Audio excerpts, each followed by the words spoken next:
सभी दर्शकों को जय भीम और एक बार फिर से आपका स्वागत है मूल्यांकन चैनल पे।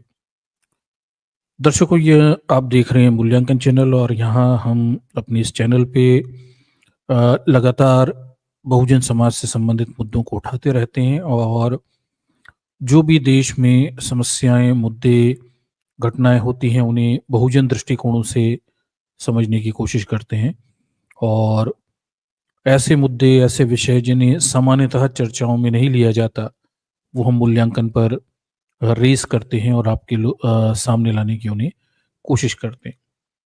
मूल्यांकन चैनल पे मुद्दों के विश्लेषण बड़े गहनतम उपलब्ध कराए जाते हैं। ऐसे विश्लेषण जो आपको सामान्यतः छोटे वीडियो, शॉर्ट वीडियो बाकी जगह देखने को नहीं मिलते, ऐसे गहनतम विश्लेषण यहाँ इस चैनल पर रहते हैं। तो बने रहिएगा। क्या बोलते हैं, इन महत्वपूर्ण विश्लेषणों को बहुजन समाज तक पहुंचाने के लिए और हमारे इस प्रयास को सफल बनाने के लिए। दर्शकों, आज की जो स्ट्रीम है इसमें हम सोशल मीडिया के एक प्लेटफॉर्म इंस्टाग्राम पर चर्चा करेंगे। जैसा कि आप जानते हैं, भारत में बेहद लोकप्रिय है ये प्लेटफॉर्म इंस्टाग्राम और यहाँ बड़े पैमाने पे विशेषकर युवा लोग रील बनाते हैं। इंस्टाग्राम पर रील बनाना अपने आप में बहुत बड़ा व्यवसाय है और जैसा कि आप जानते होंगे, भारत दुनिया में सबसे ज़्यादा इंस्टाग्राम रील्स का कंज्यूमर भी है, बनाने वाला भी है। भारत उसमें टॉप पर। ठीक। तो इंस्टाग्राम की रील के माध्यम से समाज पर जो दुष्प्रभाव पड़ते हैं, वैसे तो आप जानते हैं सोशल मीडिया के ही समाज पर दोनों प्रकार के प्रभाव हैं, दुष्प्रभाव भी हैं।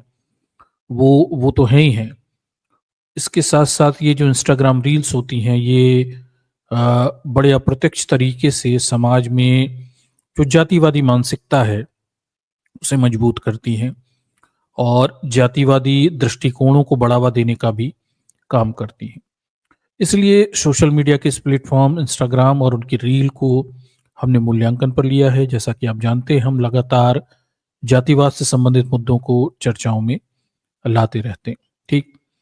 तो बने रहिएगा, हम पूरे मामले को समझते हैं। आखिर इंस्टाग्राम रील को लेके ये मामला क्या है और जातिवाद से इसका कैसा संबंध है और क्या क्या खतरे हैं, उन्हें जानने की भी हम कोशिश करते हैं। ठीक। तो दर्शकों, हाल ही में ये जो इंस्टाग्राम रील का मुद्दा है, ये चर्चाओं में यहाँ से आया हुआ है कि ये बिल्कुल अभी 29 नवंबर 2024 का आर्टिकल है और इसमें ऑस्ट्रेलिया ने 16 साल से कम उम्र के बच्चों के लिए वहाँ सोशल मीडिया पर बैन लगा दिया। ये एकदम लेटेस्ट न्यूज़ है, अभी की न्यूज़ है। आप 30 तारीख में है, कल की न्यूज़ है। ठीक। और वहाँ से सोशल मीडिया के खतरे का विषय काफ़ी चर्चाओं में बना हुआ है। बात यहाँ पे ऑस्ट्रेलिया की हो रही है, देखिए। और पूरा मामला क्या है, तो देखिए ऑस्ट्रेलिया की संसद में, ठीक है, ऑस्ट्रेलिया की संसद में देखिए इन्होंने क्या किया कि आम राय से फेसबुक, इंस्टाग्राम और एक्स जैसे लोकप्रिय सोशल मीडिया साइट्स पर 16 साल से तक की कम उम्र के बच्चों के लिए प्रतिबंध लगाने का ऐतिहासिक फैसला लिया है और इसे पालन न करने वाली कंपनियों पर ये $50 बिलियन ऑस्ट्रेलियाई डॉलर का जुर्माना भी लगा सकते हैं। ये मोटी मोटी न्यूज़ है। हालांकि इसको लेके विरोध भी हो रहे हैं, इसको लेके काफ़ी लोग असंतुष्ट भी हैं और विरोध की स्थितियां भी हैं, पर ये अब यहाँ पे हुआ है। अब सोशल मीडिया पर जब बैन लगाए गए हैं बच्चों पे, सोशल मीडिया पे जो आने के दुष्प्रभाव हैं उन्हें देखते हुए वहाँ से बैन लगाया गया, तो फिर चर्चाओं का दौर वहाँ से शुरू हुआ कि कैसे सोशल मीडिया बच्चों को प्रभावित करती है। इस पर काफ़ी ज़्यादा लिखा गया, जाना गया। बच्चों पर सोशल मीडिया नेटवर्क का इस तरह होता है प्रभाव, ये इस पर काफ़ी ज़्यादा विशेषज्ञों ने बात लिखी हुई है और वो बताते हैं कि बच्चों को कैसे सोशल मीडिया नकारात्मक रूप से प्रभावित करती है। बच्चे जो होते हैं वो, इन्हें इसका एडिक्शन हो जाता है। ठीक। माता पिता, भाई बहन और दोस्तों से वो कम बातचीत करने लगते हैं। स्पोर्ट्स और फिजिकल एक्टिविटी से वो दूर हो जाते हैं और उसके बाद दूसरों से प्रभावित और अपनी लाइफ से असंतुष्ट हो सकते हैं बच्चे। उनमें नींद, चिड़चिड़ापन, डिप्रेशन जैसी समस्याएं आ सकती। तो सोशल मीडिया के खतरे हजारों हैं, लाखों हैं, इस पर काफी लिखा, बोला, बताया जाता है। निश्चित रूप से बच्चों पे इसके बहुत ज्यादा दुष्प्रभाव होते हैं, पर सोशल मीडिया के कुछ प्लेटफॉर्म जो कि छोटे वीडियो बनाने अर्थात रील बनाने से संबंधित हैं, वो और भी अधिक खराब है। उनसे समाज पर और अधिक नुकसान होता है। बच्चों पे तो नुकसान है ही है, पूरे समाज पर इनके काफ़ी दुष्प्रभाव हो रहे हैं। ठीक, एक तरफ टेक्नोलॉजी हमें ये सुविधा देती है कि हम बड़ी आसानी से लोगों से जुड़ सकें, अपनी सोशल लाइफ को बेहतर बना सकें, और चूंकि इंसान एक सोशल ह्यूमन बीइंग है, उससे लोगों से संबंध स्थापित करना, बातचीत करना, सोसाइटी में रहना, ऐसे सोशल ग्रुप में रहना, ये पसंद है। और टेक्नोलॉजी ने हमारी सोशल जो भी हमारे एस्पिरेशंस हैं, इनके लिए नए रास्ते खोले हैं।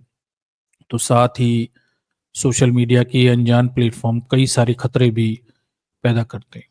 ठीक, सोशल मीडिया के प्लेटफॉर्म्स में सबसे ज़्यादा चिंताजनक स्थिति इस समय इंस्टाग्राम रील को लेकर दर्शाई जा रही है, और कई प्रकार के खतरे हैं जिन पे लिखा बताया जाता है, पर एक ऐसा विषय है जिस पर कम चर्चा होती है, वो है इंस्टाग्राम रील्स के द्वारा जो जातिवाद मानसिकता को मजबूत किया जा रहा है। अप्रत्यक्ष रूप से जातिवादियों का गढ़ बन गई है इंस्टाग्राम रील्स, इस पर बेहद कम चर्चा होती है।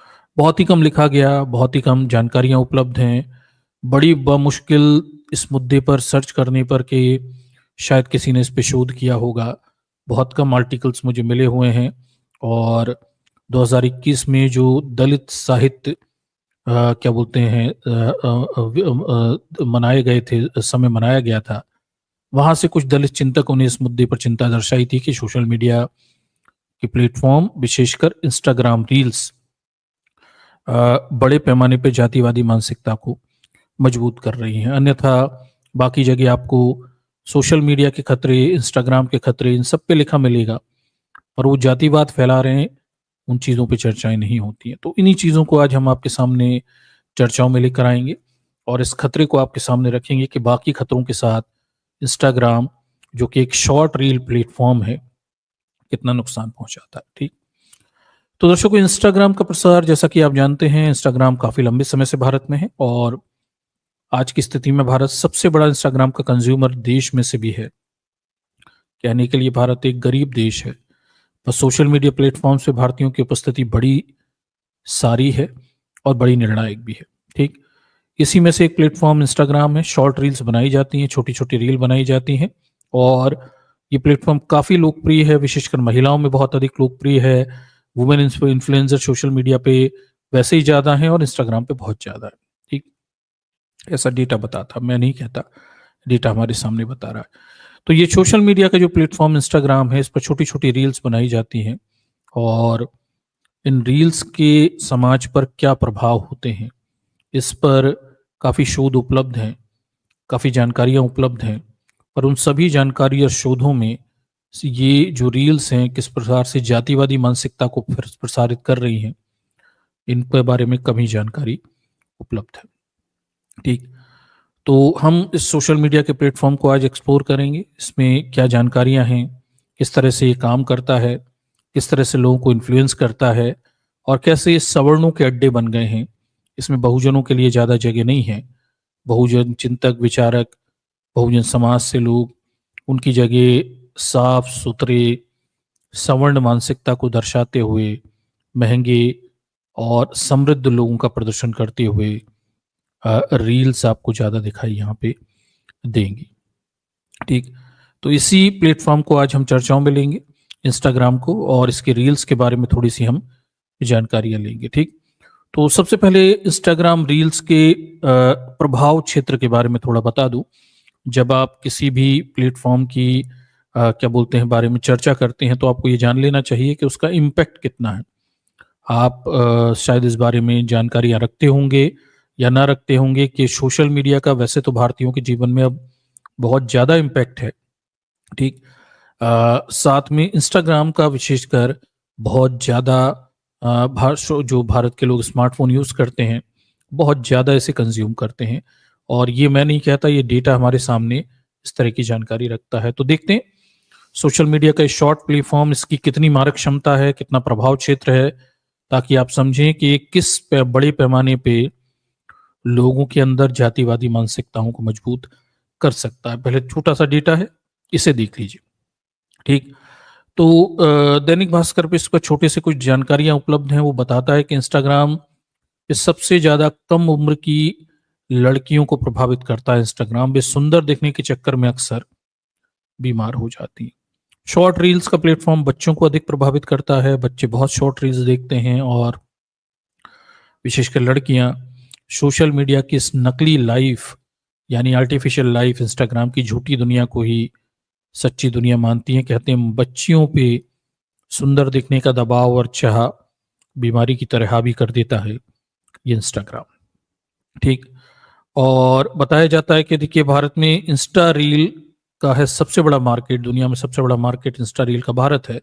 8 करोड़ इन्फ्लुएंसर्स हैं और 1.5 लाख लोग कर रहे हैं कमाई।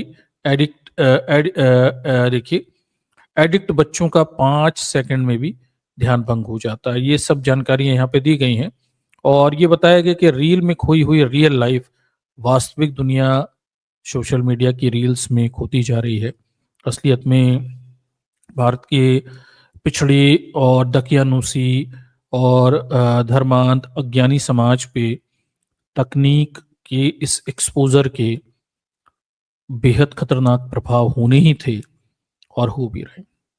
भाई एक समस्या है, ये जो भारतीय समाज है ये शैक्षणिक रूप से और तार्किक रूप से बड़ा पिछड़ा है और कोई भी आधुनिक प्लेटफॉर्म जब इसके सामने आता है जिसमें कथा, कहानियां, चित्र, गान, नृत्य, संगीत प्रदर्शित किया जाता है तो भारतीयों का उनकी अज्ञानता, अशिक्षा और दिखावटी समाज होने के नाते ऐसी चीज़ों से प्रभावित हो जाना सबसे ज़्यादा रहता है। इसके बड़े खतरे रहते हैं और ये हुआ भी। सोशल मीडिया प्लेटफॉर्म्स आज भारतीयों के जीवन का एक बड़ा अभिन्न अंग है। उनमें से ज़्यादातर भारतीय सोशल मीडिया पर दिखाई गई चीज़ों से प्रभावित होते हैं। इस सत्य को जाने हुए कि सोशल मीडिया विशेषकर इंस्टाग्राम जैसे रील्स में जो भी दिखाया जाता है इट इज़ ऑल फैब्रिकेटेड, ये सब बनाया गया होता है, कृत्रिम होता है, इसमें असलियत बहुत कम होती है। ठीक, पर फिर भी भारतीय लोग इसे देखते हैं, कंज्यूम करते हैं, उसे सच भी मानते हैं और उनके जीवन का ये रियल लाइफ जो रियल लाइफ है ये रियल लाइफ की तरह उनके जीवन पर प्रभावित करती है। ठीक, इंस्टाग्राम के बारे में बताया गया कि भाई रील की रियल स्टोरी ये है कि हर भारतीय औसतन 38 से 40 मिनट रोज रील देख रहा है। ठीक? तो जितने भी स्मार्टफोन यूजर्स हैं, इंटरनेट यूज करते हैं, कंज्यूमर्स हैं, बताया जाता है कि उनमें से ज्यादातर भारतीय 2-2.5 घंटे के करीब अगर वो एंटरटेनमेंट सोशल मीडिया पे देखते होंगे तो उसमें से 40 मिनट रील देखने में समय खराब करते हैं। आप समझते हैं कि रील का कितना गहरा प्रभाव है और कितना गहरा इम्पैक्ट है लोगों के जीवन में। ठीक है, देश की मौजूदा रील इंडस्ट्री लगभग 45,000 करोड़ की है। 45,000 करोड़ से ऊपर की रील इंडस्ट्री है। आप समझिए कि वो छोटी छोटी रील जो आप इंस्टाग्राम पे देखते हैं जिनमें अक्सर सुंदर लड़कियां दिखाई जाती हैं जो खूबसूरत कपड़े पहने रहती हैं, शानदार एटमॉस्फेयर में होती हैं, नपे तले अंदाज में बात करती हैं या डांस करती हैं। ठीक, जिनमें एक ऐसे काल्पनिक समाज का चित्रण होता है जहां सब कुछ बेहतर है, रंगा पुता है, राजमटाज है, खूबसूरत है और वो जो काल्पनिक दुनिया है उस काल्पनिक दुनिया को देखने वालों ने इसकी कीमत या इसका व्यापार 45,000 करोड़ तक पहुंचा दिया। इतना ज्यादा आकर्षित करता है भारतीयों को। हमेशा कहता हूं मैं, परलोक परायणता और काल्पनिकता बड़ी आकर्षित करती है भारतीयों को।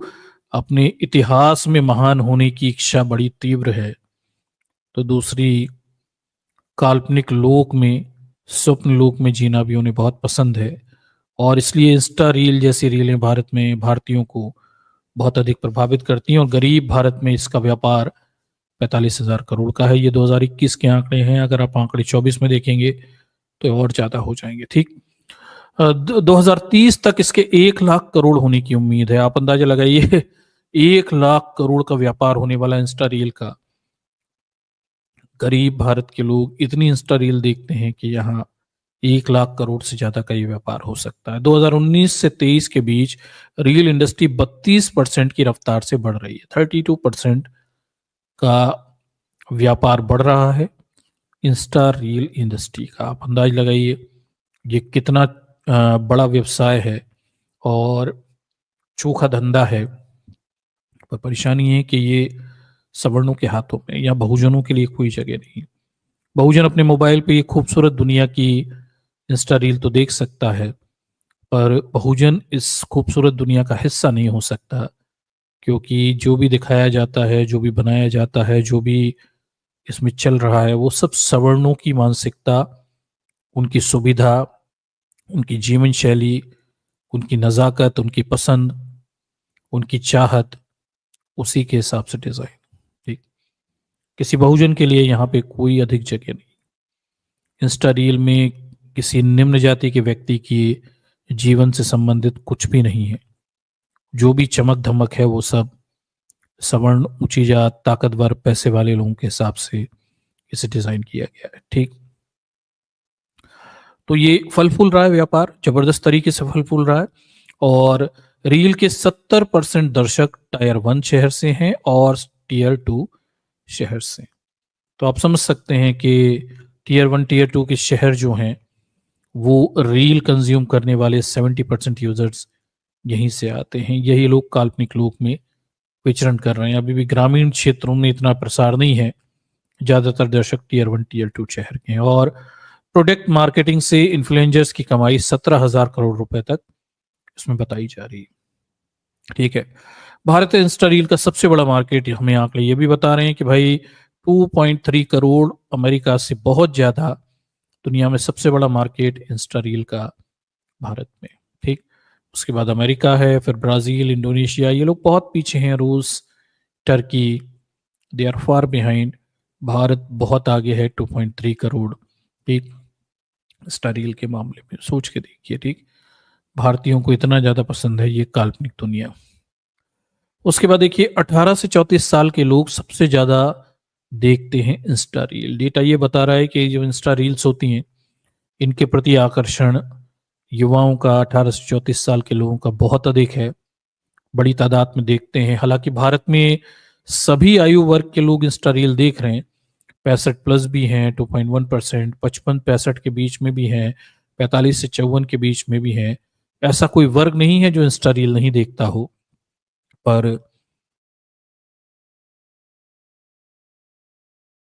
देखते हैं, उनसे सीख लेते हैं, उनसे प्रभावित होते हैं और वो उनके जीवन का महत्वपूर्ण हिस्सा है। ठीक, इसके बाद देखिए रील और इन्फ्लुएंसर की दुनिया में चलता है महिलाओं का राज। इंस्टा रील की पूरी दुनिया जो है इसमें महिलाओं का दबदबा है। आंकड़े बताते हैं कि भाई महिला इन्फ्लुएंसर, वुमेन इन्फ्लुएंसर्स जो हैं जितनी 78% हैं, इनके मुकाबले जो मेल इन्फ्लुएंसर्स हैं इंस्टा रील में ये 22% हैं। टिकटॉक तो अपने यहाँ चलता नहीं है, अपन इंस्टा की बात करेंगे। ये ज़्यादा दबदबा महिलाओं का है। ठीक, यूट्यूब में भी महिला वुमेन इन्फ्लुएंसर 69% और पुरुष केवल 31% हैं। ये जो सोशल नेटवर्क की दुनिया है इसमें ज़्यादातर लोग एंटरटेनमेंट के लिए सोशल मीडिया का यूज़ कर रहे हैं और इसलिए वुमेन इन्फ्लुएंसर्स की संख्या यहाँ पे बड़ी तादाद में दिखाई दे रही है, क्योंकि नाचना, गाना, नृत्य, संगीत, लोग मनोरंजन के लिए ज़्यादा इन रील्स का और इन सब चीज़ों का यूज़ कर रहे हैं। ठीक है, ये डेटा था और ये डेटा यहाँ से इन्होंने दिखा हुआ है। ठीक, उसके बाद इंस्टा रील से संबंधित खतरों के बारे में बताया गया कि कैसे इंस्टा रील लोगों के जीवन को प्रभावित करती है। एक कहानी सुनाई जाती है कि 10वीं क्लास की एक बच्ची रहती है, वो रील बनाने के चक्कर में खुद को फांसी लगा लेती है, क्योंकि वो अपने दोस्त के लिए एक असली किस्म की रील बनाना चाहती थी। ऐसा हो चुका है 2021 में 10वीं क्लास की बच्ची ने ऐसे ही कारनामे में फांसी लगा ली थी। ठीक है, ये हो चुका है। इसी तरह एक और स्टूडेंट भी था जो क्या बोलते हैं वो भी उन्होंने इंस्टा रील बनाने के चक्कर में वो भी फांसी पे चढ़ गए थे। उसकी भी कहानी बताई जाती है, गलती से हादसा हो गया था। ठीक, ये भी है। उसके बाद ये बताया जाता है कि भाई शहर नहीं गांव तक के क्षेत्रों में इंस्टा रील प्रभावित करती है। और एक 32 साल की एक महिला ने अपने सास ससुर के साथ रहती थी, अपने पति बाहर मजदूरी करने जाते थे और वो इंस्टा रील बना रही थी और इंस्टा रील बनाने के चक्कर में वो एक हादसे का शिकार होती हैं या ट्रेंड पर फांसी के फंदे से लटक जाती हैं। रील के बनाते दौरान। तो ये गांव खेड़े तक ये बीमारी फैली हुई है। ठीक। फिर ये भी बताया जाता है कि रील है दर्द तो इसकी दवा भी रील ही है। इंस्टा रील की समस्या जानकर अगर इसकी लत पड़ जाती है तो फिर इसकी लत छुड़ाने के लिए भी लोग इंस्टा रील की शरण में जाते हैं। जिन लोगों को इंस्टाग्राम यूट्यूब जैसे वीडियो देखने की रील की लत लग जाती है तो बताया जाता है इंस्टाग्राम पर ही ऐसी रील्स हैं जो लत छुड़ाने के नुस्खे बताती हैं। ठीक। तो अगर इंस्टाग्राम की लत लग जाए तो आप दोबारा रील देखिए, वहां पे ऐसी कई रील हैं जो आपको इसकी लत छुड़ाने की नुस्खे बता देंगी। ठीक। गजब का लॉजिक है ये भी। ठीक। उसके बाद देखिए कई कंटेंट क्रिएटर और इन्फ्लुएंसर हैं इस दुनिया में इंस्टा रील में। और कंटेंट क्रिएटर और इन्फ्लुएंसर होना आज की डेट में प्रेस्टीज का इशू है। लोग मतलब ये खुद को कंटेंट क्रिएटर या इंस्टा या सोशल मीडिया इन्फ्लुएंसर कहना पसंद करते हैं और इसलिए बड़े पैमाने पे लोग कंटेंट क्रिएट करने के लिए आते हैं, स्पेशली शॉर्ट कंटेंट या शॉर्ट वीडियो बनाना जो कि एक आसान काम है, लोग उसकी तरफ ज़्यादा आकर्षित होते हैं। ठीक। तो ये भारत में कंटेंट क्रिएटर एक शोहरत और एक प्रसिद्धि और एक प्रेस्टीज का इशू भी बन गया है। लोगों को ये पसंद है, विशेषकर युवाओं में खुद को कंटेंट क्रिएटर या इन्फ्लुएंसर कहलवाना पसंद है। ठीक। देश में 8 करोड़ कंटेंट क्रिएटर हैं, सिर्फ 1.5 लाख कर पाते हैं कमाई। ये सोशल मीडिया की एक काली सच्चाई है। बहुत सारे लोग आते हैं, वीडियो बनाते हैं, रील्स बनाते हैं। 8 करोड़ से ज़्यादा कंटेंट क्रिएटर हैं। ये कंटेंट क्रिएट करते हैं, इससे सोशल मीडिया प्लेटफॉर्म्स चलते हैं, यूट्यूब, इंस्टाग्राम, फेसबुक कंटेंट से चलते हैं, पर कमाते केवल 1.5 लाख लोग। उसमें से भी गिने चुने लोग हैंड्स कुछ हाथ भर पैसा कमा पाते हैं, बाकी लोग वही 2-5 हज़ार थोड़ा बहुत कुछ कमाने की स्थिति में रहते हैं। ये सोशल मीडिया की एक और काली सच्चाई है। तो कलारी कैपिटल्स की एक स्टडी के मुताबिक देश में फिलहाल 8 करोड़ लोग प्रमोशनल कंटेंट क्रिएट करते हैं और अपने करियर और कमाई के जरिए से बनाना चाहते हैं। 8 करोड़ लोग ऑनलाइन कंटेंट बनाकर दौलत शोहरत कमाने में लगे हुए हैं, ये सब बताया जाता है, लेकिन हकीकत कुछ और है। ये भी बताते हैं इसमें से केवल 1.5 लाख लोग कमाई कर पाते हैं, उनमें से भी अधिकतर महज कुछ हजार रुपए ही कमा पाते हैं। सोशल मीडिया की एक और काली सच्चाई, यहाँ कंटेंट क्रिएटर बहुत हैं पर कुछ हजार लोग ही कुछ लाख लोग ही कमाने की स्थिति में हैं, उनमें से भी कुछ हजार लोग ही अच्छा कमा पाते हैं, बाकी के लोग कुछ हजार रुपए तक ही यहाँ पहुंच पाते हैं। काली है, it is a back dark क्या बोलते हैं ट्रूथ।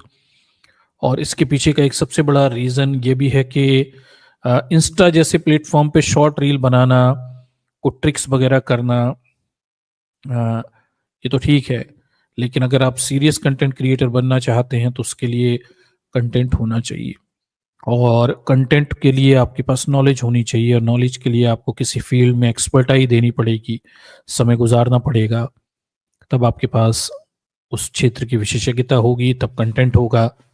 ऐसा नहीं हो सकता कि हो ये रहा है कि 10, 15, 20, 21 साल के बच्चे कंटेंट क्रिएटर बन गए।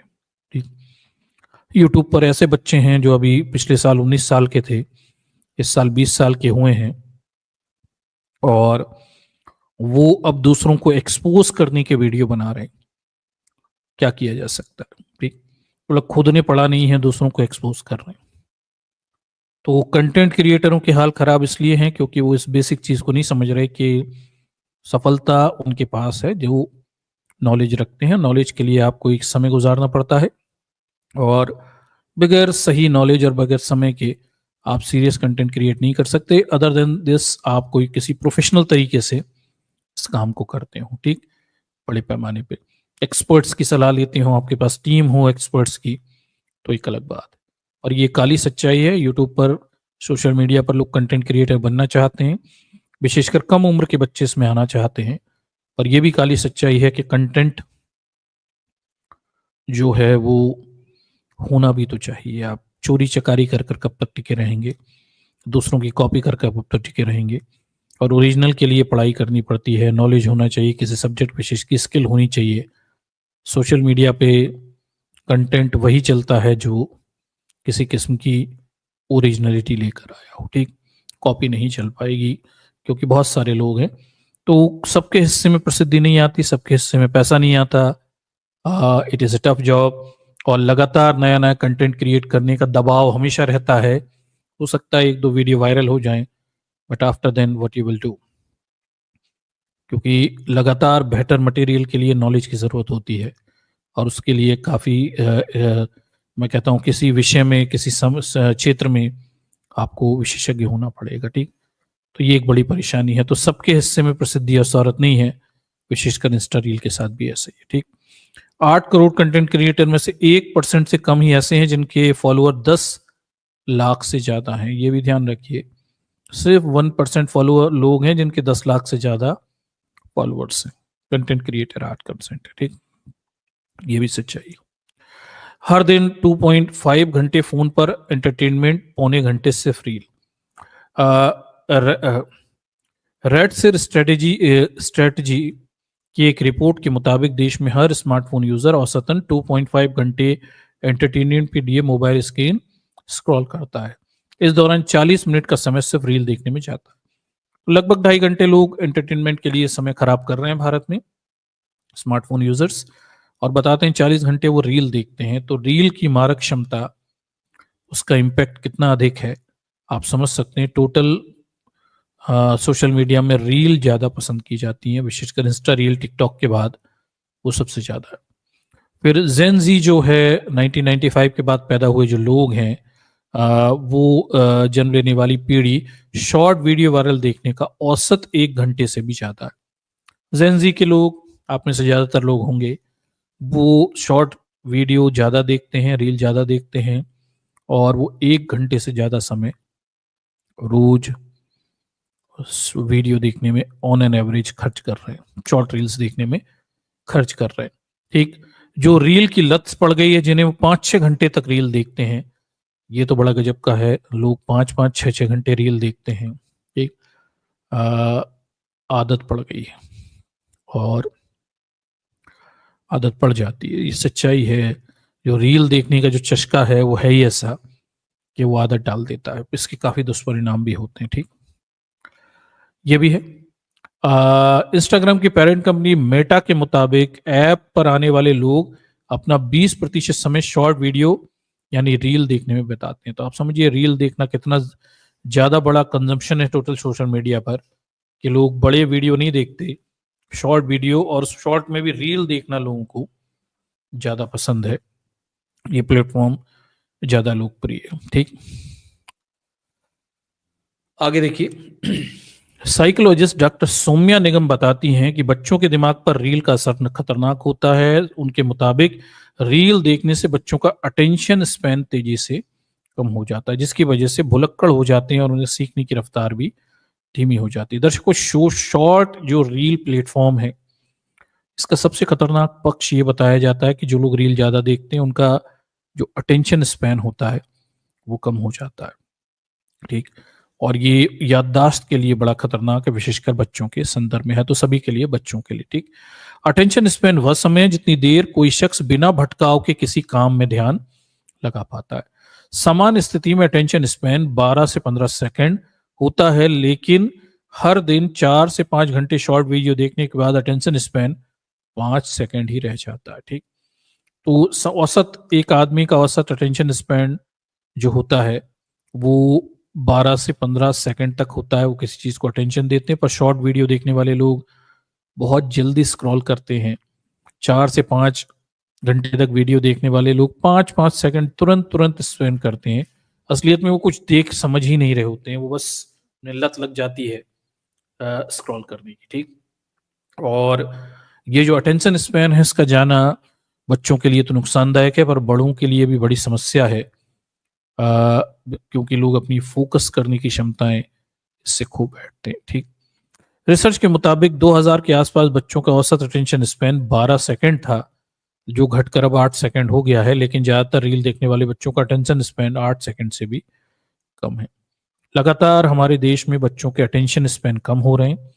2000 से लेकर 2024 तक के ये आंकड़े, 21 तक के आंकड़े हमें बता रहे हैं। अटेंशन स्पैन कम होना मतलब किसी चीज़ पर फोकस करने की क्षमता, किसी चीज़ को पढ़ने लिखने की समझने की क्षमता और याद करने की क्षमताएं, ये इन सब का लोप हो रहा है। ठीक।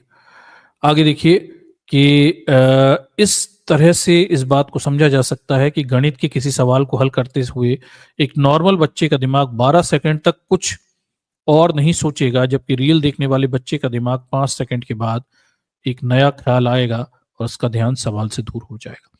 अटेंशन स्पैन के एग्जाम्पल को बताते हैं कि भाई मान लीजिए कोई बच्चा गणित का सवाल कर रहा है, उसके सामने सवाल है, तो एक आम बच्चा 12 सेकंड तक उस सवाल पर फोकस कर पाएगा और उसके अंदर और कोई विचार नहीं आएगा। लेकिन जो इंस्टा रील देखते हैं उनके अंदर 5 सेकंड में ही दूसरे विचार आना शुरू हो जाएंगे, जिसे मैं कहता हूं फोकस करना, वो क्षमताएं चली जाती। ठीक। ये एक बहुत बड़ी चीज है। और जो लोग अच्छे वक्ता होते हैं, मैं हमेशा कहता हूं कि भाई जो लोग अच्छे वक्ता होते हैं, जो अच्छे बोलते हैं, बैक ऑफ द क्या बोलते हैं, पीछे अगर आप देखेंगे तो they are good readers, in fact they are voracious readers. जो बहुत अच्छा पढ़ते हैं, बहुत पढ़ते हैं, किताबें बहुत पढ़ते हैं, उनकी याददाश्त अच्छी रहती है और वो अच्छे वक्ता भी होते हैं। ठीक। लेकिन परेशानी है कि जब बच्चों के अटेंशन स्पैन ही खत्म हुए जा रहे हैं, तो वो अच्छे रीडर कैसे होंगे? और जो अच्छे रीडर नहीं होंगे, they can not be good orator also. तो वो अच्छे वक्ता भी नहीं बन पाएंगे। इन सब चीज़ों का आपस में संबंध है। आप अच्छी बड़ी बेहतर किताबें पढ़ने की क्षमताएं रखते हैं तो आपकी याददाश्त अच्छी रहेगी और आपकी बोलने की क्षमताएं भी हमेशा अच्छी रहेंगी। उसके लिए आपको अच्छे रीडर होना पड़ेगा, वो कनेक्शन वहीं से है। तो ये जो चीज़ है, ये आने वाले समय में हमारे बच्चों के ओवरऑल चरित्र को प्रभावित करेगी, क्योंकि वो उनका अटेंशन कम हो रहा है। वो अच्छे रीडर आगे चलकर उन्हें रीडिंग की हैबिट्स उनकी जाती रहेंगी और वो अच्छे वक्ता भी नहीं बन पाएंगे। ये समस्या आने वाले बच्चों के साथ हो सकती है और ये बड़ी परेशानी का कारक भी हो सकती है। ठीक।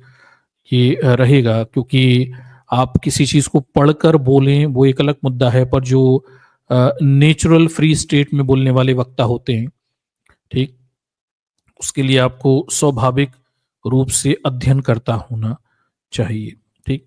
तो ये आगे चलकर बच्चों के लिए समस्या होगी और बाकी लोगों के लिए भी समस्या है। अगर समाज में लोगों का अटेंशन स्पैन कम हो रहा है तो ये बहुत बड़ी परेशानी है, क्योंकि फिर होगा ये कि एक इशू से दूसरे इशू तक आप जल्दी पहुंच जाएंगे, पुराना मुद्दा भूल जाएंगे। राजनीतिक रूप से भी ये बड़ा खतरनाक है कि जनता अगर भूलने की बीमारी रखती है तो वो नेताओं के गलत कामों को जल्दी भूलेगी और नए नए काम उसके सामने आते चले जाएंगे। लोग किसी मुद्दे पर फोकस ही नहीं कर पाएंगे, तो बड़ी परेशानी हो सकती है। तो पूरे समाज के लिए बड़ा खतरनाक है ये, बच्चों के लिए तो बेहद खतरनाक है, उनका अटेंशन स्पैन कम हो जाना। ठीक। आगे देखिए, फिर देखिए वो डॉक्टर सोम्या बताती हैं कि शॉर्ट वीडियोस ने बच्चों के दिमाग को भी शॉर्ट टेम्पर बना दिया है। वे सब कुछ जल्दी चाहते हैं, किसी चीज के लिए इंतजार नहीं करना चाहते। इसका नेगेटिव असर सीखने और याद करने की क्षमता पर पड़ता है। ये भी एक बड़ी परेशानी है। जो शॉर्ट वीडियोस देखते हैं, शॉर्ट टेम्परामेंट बिल्ड होता है, उनके अंदर पेशेंस लूज हो जाता है और जिनके अंदर पेशेंस नहीं है वो ज़्यादा बेहतर चीज़ों को ग्रैस्प नहीं कर सकते। अगर सोसाइटी में ये बीमारी बढ़ रही है तो आगे काफ़ी परेशानियां इससे हो सकती हैं। बच्चों के संदर्भ में तो हो ही सकती हैं, बड़ों की भी परेशानी है। बहुत सारे लोगों में धैर्य कम होता जा रहा है। ठीक। वो लंबे बड़े वीडियोस नहीं देखना चाहते, वो एनालिसिस नहीं देखना चाहते। उन्हें लगता है पॉइंट टू पॉइंट कोई 4 पॉइंट में सारी बात बता दे, 2 पॉइंट में सारी बात बता दे। और आप समझिए कि पॉइंट्स में बिंदुवार तरीके से बातें आप सुन तो सकते हैं, लेकिन विश्लेषण जो होते हैं, जो गहराई से लोगों के दिमागों पर प्रभावित करते हैं, वो पॉइंट्स में नहीं आ सकते। ठीक। पॉइंट्स में नहीं आ सकते। उनके लिए लंबी बात होना ज़रूरी है और विचारधाराओं को लोगों के दिमाग में स्थापित करने के लिए लंबे संवाद भी ज़रूरी है। ठीक। तो इनके अभाव में होगा क्या कि आप लोगों को वैचारिक रूप से मजबूत भी नहीं बना पाएंगे। तो ये दुष्प्रभाव हैं जो समाज पर शॉर्ट वीडियो, सोशल मीडिया, विशेषकर इंस्टाग्राम रील्स के पड़ रहे हैं। बच्चों पे तो पड़ ही रहे हैं, समाज पर, पूरे समाज पर पड़ रहे हैं। सभी का अटेंशन स्पैन बड़ा कम होता जा रहा है। लोग शॉर्ट टेम्पर होते जा रहे हैं और डिटेल की जगह हर चीज़ शॉर्ट में चाहते हैं। ठीक। पर हर चीज़ शॉर्ट में हो नहीं सकती, ये थोड़ी परेशानी है। ठीक। आगे देखिए, रील्स का नशा सेल्फ ऑब्सेसिव डिसऑर्डर यानी सेल्फाइटिस लेकर आता है। एक और परेशानी है कि रील्स देखने के अलावा इसे बनाने वालों को भी लत हो सकती है। साइकोलॉजिस्ट डॉक्टर सौम्या बताती हैं कि भाई देखिए, फेम और लाइक कमेंट्स के लिए रील बनाने वाले सेल्फ ऑब्सेसिव डिसऑर्डर यानी सेल्फाइटिस का शिकार हो जाते हो। ठीक, ये भी एक बड़ी समस्या है दर्शकों। ये देखने वाले तो हैं ही, बनाने वालों के साथ भी परेशानी है। उन्हें लाइक कमेंट और लोगों की प्रेसिंग्स जो होती हैं, तारीफें पसंद आने लगती हैं। ये एक बहुत खतरनाक बीमारी है। जिस व्यक्ति को खुद की तारीफ सुनने की आदत पड़ जाए, लाइक उसे पसंद आने लगे, कॉम्प्लीमेंट्स पसंद आने लगे, और तो उसके अंदर आगे सीखने की क्षमताएं फिर शून्य हो जाती। आप सीखते तब हैं जब लोग आपकी आलोचना करें, आपकी समीक्षा करें, लोग आपकी कमियां बताएं, तभी आप सुधार सकते हैं, सीख सकते हैं। और इन्हीं चीज़ों को सुनने की क्षमताएं जाती रहेंगी तो फिर आप सुधार कैसे करेंगे? ये बहुत बड़ी समस्या है। तो लोगों के अंदर ये चली जाती है, उल्टा सेल्फ जैसे कहते हैं डिसऑर्डर डेवलप होता है, और लोगों को लाइक कमेंट्स चाहिए, और जब लाइक कमेंट्स नहीं मिलते then they are going to do anything. वो कुछ भी करने लगते हैं। आपने हमारे भी कई सारे यूट्यूबर साथियों को देखा होगा, वो लाइक और कमेंट के लिए इतने गंदे थंबनेल बना रहे हैं, नैतिकता की सारी हदें उन्होंने पार कर दी। ठीक, मुझे लगता है ये नहीं करना चाहिए। कम से कम अम्बेडकराइट लोगों को गंदे थंबनेल और निम्न स्तरीय हथकंडे नहीं अपनाने चाहिए, क्योंकि अम्बेडकराइट मूवमेंट ही नैतिकता पे टिका हुआ है। ठीक, आप ये नहीं कर सकते। ठीक, लेकिन ये किया जा रहा है क्योंकि कुछ लोगों को लाइक कमेंट कहूँगा, कॉम्प्लीमेंट और तारीफें सुनना पसंद है, उन्हें व्यूज़ पसंद हैं। असलियत में वो डॉक्टर सौम्या के हिसाब से इस बीमारी का शिकार हो गए हैं। इसे कहते हैं, क्या कहते हैं, वो बताती हैं कि भाई डिसऑर्डर हो गया है उन्हें। और ये जो सेल्फ ऑब्सेसिव डिसऑर्डर है, ये बड़ा खतरनाक है। खुद की तारीफ सुनना बड़ी गंभीर बीमारी है, और इसके लिए वो कुछ भी करने तैयार हैं। व्यूज़ पाने के लिए घटिया से घटिया थंबनेल बनाने तैयार हैं, और निम्न स्तरीय थंबनेल, ऐसे थंबनेल जो बिल्कुल ही घटिया हैं, दूसरों नहीं आपस में ही निम्न स्तर के थंबनेल बनाए जा रहे हैं। ठीक, तो मैं कहूँगा ये गलत चीज़ है, ऐसा नहीं करना चाहिए। व्यूज़, लाइक, शेयर, सब्सक्राइब, ये सब चीज़ें अपनी पार्ट एंड पार्सल हैं इस पूरे खेल का, पर नैतिकता पहले है, और ईमानदारी पहले है, और गलत चीज़ों के रुझान आगे नहीं बढ़ाए जाए। सोशल मीडिया पे तो देखिए बहुत कुछ चलता है, पर कम से कम हम जिस मूवमेंट को आगे बढ़ा रहे हैं उसमें बहुत कुछ नहीं चलता है। ये सब नैतिकता पे टिका हुआ है, पर ये नहीं किया जाना चाहिए। तो जो लोग ऐसा कर रहे हैं, गंदे थंबनेल बना रहे हैं और गंदे झूठे थंबनेल बना रहे हैं, और अंदर उनके कंटेंट कुछ और निकलता है, वो ऐसे ना करें, नैतिकता की हदें पार ना करें। ये सही नहीं है। ठीक, तो ये सेल्फ ऑब्सेसिव डिसऑर्डर भी उन्हें भी हो रहा है जो कंटेंट क्रिएट कर रहे हैं। आगे देखिए, इस तरह के मेंटल डिसऑर्डर का शिकार व्यक्ति सिर्फ अपने बारे में ही सोचता है। उसे लगता है कि लोग उसके बारे में और जानना चाहिए, बारे में है और जानना चाहिए। लोगों को उसकी तारीफ भी करनी चाहिए, और इसलिए लोग खूब सारी रील्स बनाने लगते हैं। तो ये भी एक परेशानी है, लोग तारीफों से खुश होने लगते हैं। एक समय के बाद ये जैसे कहते हैं नार्सिज्म, ये पसंद आने लगता है लोगों को। तारीफ ही तारीफ करते रहो, बुराई मत करो। बुराई पे लोग चिढ़ जाते हैं, और किसी आलोचना करने वाले या आपसे विचारधारा से मेल खाने ना वाले व्यक्ति के प्रति हॉस्टाइल भी हो जाते हैं कई बार। मुझे लगता है ये नहीं होना चाहिए, पर ये हो रहा है। ये शॉर्ट रील्स और ये सोशल मीडिया के प्लेटफॉर्म लोग के अंदर ये टेंडेंसी डेवलप कर रहे हैं, सेल्फ ऑब्सेसिव डिसऑर्डर को लेके आ रहे हैं। आगे देखिए, लाइक कमेंट के लिए कई हथकंडे अपनाने लगते हैं, जबकि उन्हें लाइक नहीं मिलते तो उनके मन में असंतोष पनपने लगता है, धीरे धीरे डिप्रेशन में चले जाते हैं। ये बहुत बड़ी समस्या दर्शकों, ये कंटेंट क्रिएटर्स के लिए है। लाइक मिलना बहुत बड़ा इशू बना लेते हैं। कई बार उन्हें लगता है लाइव में लोग कितने लोग देख रहे हैं, ये भी इशू है। उन्हें बहुत बड़े इश्यूज हो जाते हैं। मैं समझता हूँ ये इशू नहीं होना चाहिए। विशेषकर जब आप मूवमेंट में हो तब आप बेटर काम कर सकते हैं लोगों के लिए, और जो पसंद करें ठीक है, ना पसंद करें तो उसे भी आपको एक्सेप्ट करना पड़ेगा। तो और लोग हमेशा ही पसंद थोड़ी करेंगे, कभी नापसंद भी कर सकते हैं। तो इन चीज़ों के लिए तैयार रहना चाहिए। पर ये वीडियोस और ये फॉर्मेट इस तरह के लोगों के अंदर ऑब्सेशंस लेके आता है।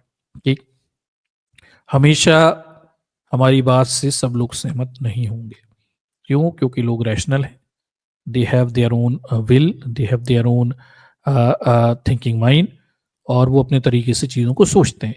तो ये नहीं होगा हमेशा, पर वो ऑब्सेशन आ जाता है कई बार लोगों के अंदर, उन्हें लगता है नहीं हमने बोल दिया तो हमारी बात से तो अब सब सहमति हो जाए। वो भक्ति करने वाले लोगों के यहाँ होता है, कम से कम रैशनल मूवमेंट में तो ये नहीं होता है। पर पार्ट एंड पार्सल ये इस बीमारियां आती हैं, ये इस प्लेटफॉर्म के साथ ही आती हैं। ठीक, आगे देखिए, दुनिया के हारे युवाओं का सहारा बन रही हैं रील्स। ये भी है, बहुत सारे लोग जो दुनिया भर में कुछ नहीं कर पाए, पढ़ाई वढ़ाई से करते हैं, वो भी रील देखकर अपना समय काटते रहते हैं, ये बताया गया। और बॉलीवुड, यानी आप इससे बड़े बॉलीवुड स्टार्स को भी चुनौती दे सकते हैं। रील्स आपको बड़े से बड़े बॉलीवुड स्टार के समकक्ष बना सकती हैं, ये भी बनता है। कोरोना के दौरान बहुत सारी रील भारत में बनाई गई। ऑब्वियसली भारतीय लोग फ्री थे तो क्या करेंगे, रील्स ही बनाएंगे। ठीक, और रील्स में खो गई है रियल लाइफ, सोसाइटी पर हो रहा है इसका असर।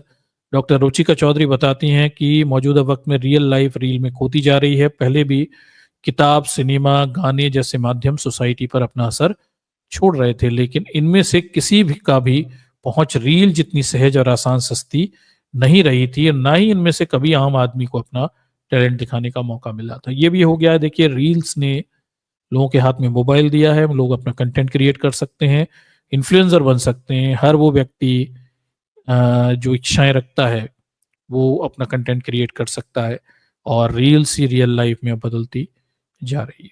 ठीक, 5 साल से बच्चे के लेकर 80 साल के बुजुर्ग तक रील को पसंद कर रहे हैं, और सभी लोग अपना हुनर भी इस पे दिखा सकते हैं।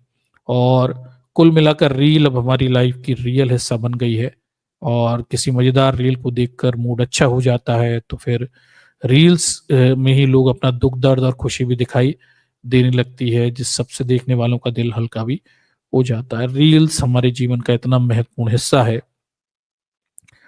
ये सिर्फ इसलिए था आपको डेटा बताने का उद्देश्य कि आप समझिए कि इंस्टाग्राम रील्स, शॉर्ट वीडियोस की बड़ी खतरनाक मारक क्षमता है।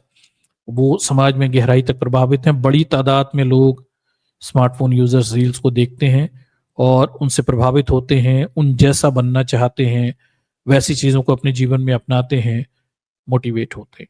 ठीक, तो फिर रील्स का जातिवादी एक एंगल भी है, वो भी समाज में काम कर रहा है, इसे भी थोड़ा ध्यान रखिए।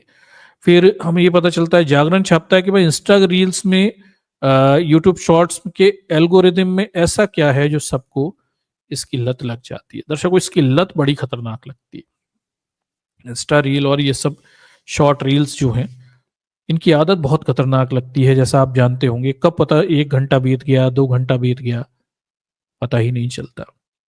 बड़े खतरनाक सा ऑब्सेशन है इस चीज को लेके। ठीक, एक बार आप रील स्क्रॉल करने लगते हैं, करने लगते हैं, और फिर आपको पता चलता है 1 घंटे, 2 घंटे, 3 घंटे कहाँ खत्म हो गए, ये नेवर नोस। और वो जो हाथ चलता रहता है, स्क्रॉलिंग होती रहती है, उसका कोई एंड होता हुआ नहीं दिखाई देता, अनटिल कोई आकर हमें टोक ही ना दे। बेहद खतरनाक है। एल्गो ऐसा है, आप जैसी चीजें पसंद करते हैं, इसका एल्गोरिदम वही चीजें आपके सामने लाता रहता है। लगातार आपकी पसंद के एक से एक वीडियो वो ढूंढ कर लाता रहता है, और वो एंडलेस आप सर्कल में फंस जाते हैं। इसका एल्गो इसी तरह से काम करता है। सोशल मीडिया का एल्गो ही ऐसा है कि आपको जो पसंद है, बस वही वही चीजें आपके सामने आती रहती हैं, और सिक्के का दूसरा पहलू आपको कभी दिखाई नहीं देता। ये भी परेशानी है। तो सोशल मीडिया से आप ये उम्मीद मत करिए कि ये कोई न्यूट्रल प्लेटफॉर्म है। न्यूट्रल नहीं है, वो एक व्यक्ति की पसंद नापसंद के हिसाब की चीजें उसके सामने लाता रहता है, और एक व्यक्ति हमेशा विशेष सर्कल में फंसा रहता है, उसके सामने वही वही चीजें आती रहती हैं। पॉलिटिकली आप जैसे पसंद करते हैं, 2-4 वीडियो उसके देखे तो बस वैसी वैसी चीजें आती रहेंगी। आपको लगेगा अरे भाई, भारत में तो सब कुछ अच्छा हो रहा है। जो लोग पॉलिटिकली विपक्ष के लोगों को पर देखते सुनते हैं, उनके ही वीडियो आते रहेंगे, उन्हें लगेगा भारत में सब कुछ बुरा हो रहा है। तो सोशल मीडिया के माध्यम से निष्कर्षों पे पहुंचना, मैं समझता हूँ बड़ी जल्दबाजी रहेगी। आपको better reading articles, better balance लोगों की सोच, ये भी पढ़नी चाहिए। ठीक, ये मेरी आपसे सलाह है कि आप दोनों तरफ के लोगों की बातें सुनना चाहते हैं तो सोशल मीडिया उसमें आपकी ज़्यादा मदद नहीं कर पाएगा, फिर आपको सर्च करना पड़ेगी चीज़ें। एल्गो में तो आपकी पसंद की चीज़ें ही आती रहेंगी। ठीक, तो आपको खुद आगे बढ़ के बेटर आर्टिकल्स, क्रिटिसिज्म, ये सब पढ़ने पड़ेंगे। और नहीं तो आप अच्छी किताबें पढ़ सकते हो तो वेल एंड गुड, उससे अच्छा कुछ भी नहीं है। और हमेशा एक से लोगों के विचारों को ना पढ़िए, विविधता, डाइवर्सिटी लेकर आइए। विरोधी विचारधारा के लोगों को भी पढ़िए। सच सिर्फ हमारे पास नहीं होता, सच कई बार हमारे विरोधी लोगों के पास भी होता है। ठीक, तो इस गुमान में हमें नहीं रहना चाहिए कि हमने सच ढूंढ लिया है और हमें संपूर्ण ज्ञान हो गया है और हमने जैसे सच मान लिया वही अंतिम सच है। ये दुनिया का सबसे बड़ा झूठ है। ऐसा नहीं होता। दुनिया में कोई भी ऐसा नहीं जिसके पास 100% पूरा सच हो या जिसके सच में कोई कमी ना हो। ठीक, ये गुमान है।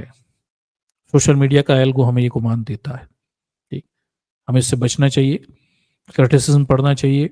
हमारे किसी भी विषय पर हम जानकारी ले रहे हैं तो उस पर विविधतापूर्ण लोगों को पढ़ना चाहिए। हमारी फील्ड ऑफ स्टडी डाइवर्सिफाई होनी चाहिए और जितना डाइवर्सिफाई आपके पास नॉलेज होगा उतने बेटर और उतने जिसे कहते हैं उतने इम्प्रूव्ड थॉट्स आपके डेवलप होंगे।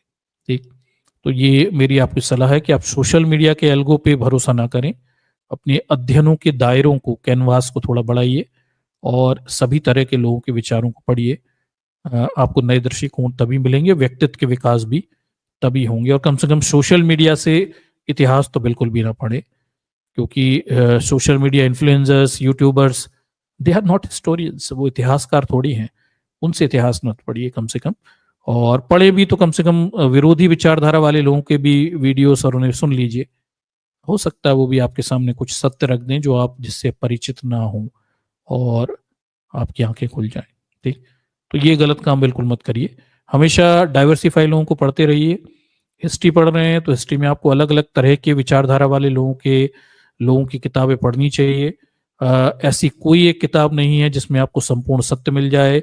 हर लेखक किसी ना किसी एक पर्टिकुलर एजेंडे के साथ किताब लिखता है और उसमें कुछ बातें सत्य होती हैं, कुछ बातें उसकी एजेंडा होती है। दुनिया में कोई भी लेखक एजेंडा फ्री नहीं होता।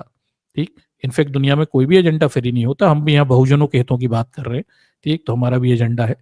तो हमेशा इस बात को ध्यान रखिए कि आप अगर बेटर नॉलेज चाहते हैं तो डाइवर्सिफाई लोगों को पढ़िए और अपनी बुद्धि से जो अच्छा लगे उसे एक्सेप्ट करिए और लॉजिक पे जो खरा उतरे उसे आगे बढ़ाइए।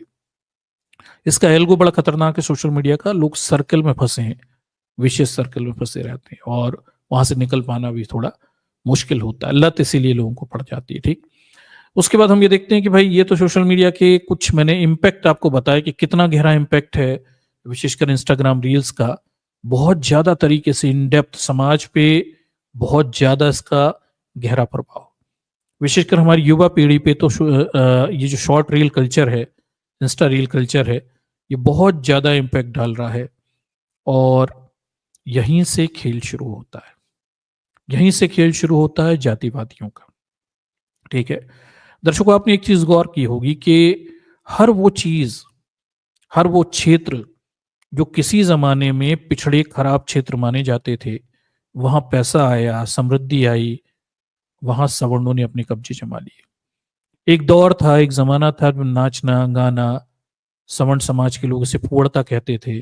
सवर्णों की औरतें खुले में नहीं नाचती थी, इनफैक्ट नाचती भी नहीं थी, घरों से बाहर नहीं निकलती थी, साथ हाथ का पल्लू लेकर चलती थी और नाचना गाना निम्न जात के लोगों का काम था। एक ये देश वही तो देश है जो इस तरह से चीजें देखता था। अब आप देखिए कि नाचना गाना, नृत्य, संगीत, ये पैसे कमाने के माध्यम हो गए।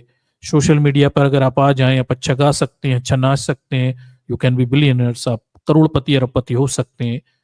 तो इन क्षेत्रों में जिनका स्वाभाविक काम था, समाज के कमजोर वर्ग जो स्वाभाविक रूप से अपने विचारों की अभिव्यक्ति नाच गा के करते थे, ये सारे क्षेत्रों पर अब सवर्णों ने कब्जे जमा लिए।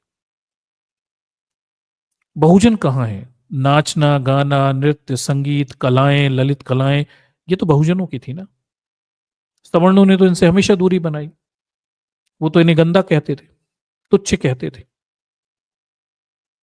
अभी भी आप देख लीजिए ऊंची जात के लोग अभी भी उन्होंने कहा हमारे घर की औरतें नचेंगी नहीं, फलाना ढिकाना, ये सब चलता है। अब जब सोशल मीडिया का दौर आया, एल्गो का दौर आया, रील्स का दौर आया, ये सब करके पैसे बनाने की बारी आई, तो आज आप देखेंगे कि इंस्टाग्राम, विशेषकर शॉर्ट वीडियो का फॉर्मेट, वहां तो सब सवर्णों ने कब्जे बना लिए। वही बहुजनों का संगीत है, वही बहुजनों की फोक कलाएं हैं, वही बहुजनों के नृत्य संगीत हैं, उन्हीं चीजों पर सवर्णों के आज कब्जे हो गए। गाना, नृत्य, कला, शैली जो बहुजनों ने विकसित की अपने स्वाभाविक विचारों की अभिव्यक्ति के लिए हजारों सालों से करते आए, उस पर कब्जा सवर्णों का है। उस पर कपड़े उनके हैं, उस पर उनकी भाषा शैली उनकी है, उस पर उनकी नजाकत उनकी है, लेकिन कला बहुजनों की है। और बहुजन कहाँ है? उनके लिए यहाँ पे कोई जगह नहीं। तो जब पैसे बनाने की बारी आई उसी कला से, उसी नृत्य से, उसी संगीत से जो बहुजनों का था, जिसे फोक डांस भी कहते हैं, फोक कल्चर भी कहते हैं, वो तो सब सवर्णों ने कब्जे कमा लिए। इंस्टाग्राम पर भी आप ज्यादातर रील्स वीडियो देखेंगे तो पूरा एक आर्टिफिशियल, फैब्रिकेटेड, अलीट सोसाइटी वहां पे मौजूद है। पर जो भी वहां पे गाना है, बजाना है, नृत्य संगीत है, उसमें आप देखिए गहरी स्वदेशीता की छाप आपको दिखती है। उसका इनपुट कहीं से इन्होंने स्वदेशी नीचे निम्न स्तर से लिया है, कब्जे अब सब इन्होंने कर लिए। तो यही तो सबसे मजेदार बात हुई कि समाज खुला, जातिवादी व्यवस्था के प्रति कानून बन गए, निम्न जाति के लोगों ने अपनी जाति के व्यवसाय छोड़ दिए क्योंकि ये हीन माने जाते थे। और जब इन व्यवसायों से पैसे कमाने की बारी आई, आधुनिक दौर में हर व्यवसाय पैसे कमाने का माध्यम हुआ, तो उस पर सवर्णों ने कब्जे कर लिए। नाचना, गाना, नृत्य, संगीत, जो कि इंसानों की एक स्वाभाविक प्रवृत्ति है अपने विचारों को व्यक्त करने की, इस देश के सवर्ण से खराब मानते थे, पर अब तो उनके कब्जे। वो इससे करोड़ों रुपए कमाते हैं। और इंस्टा पे, सोशल मीडिया पे वो किसी बहुजन के कोर गांव की किसी गाने को लेकर उसका मॉडर्नाइज फॉर्मेट रख के वो तो लाखों करोड़ों रुपए कमा रहे हैं, लेकिन बहुजन कहाँ पे? वो अपनी ही कला, शैली, नृत्य, संगीत, उससे कुछ भी नहीं कमा पा रहे। इनफैक्ट उनकी उपस्थिति तक नहीं है। तो ये जातिवादी फॉर्मेट की जब हम चर्चा कर रहे हैं तो आप समझिए बड़े गहरे तरीके से इस खेल को खेला जा रहा है। सिर्फ कला, शैलियां, नृत्य, संगीत पर कब्जे नहीं किए गए, पूरी तरह से इस फॉर्मेट को ही जातिवादी मानसिकता के तहत संचालित किया जा रहा है। और तमाम सारे बड़े सोशल मीडिया इन्फ्लुएंसर्स, विशेषकर शॉर्ट जो इंस्टाग्राम पे टॉप रील बनाने वाले लोग हैं, वो सब सवर्ण हैं, ठीक, और कब्जे भी उनके होते चले जा रहे हैं। तो इसी विषय को चिन्हित करते हुए जो दलित सप्ताह मनाया गया था 2021 में, वहां कुछ आर्टिकल्स लिखे हुए थे, हमारे बहुजन समाज के लोगों ने लिखे थे। उन्हीं की बातों को प्रकाश में लाने की मैं कोशिश करूंगा।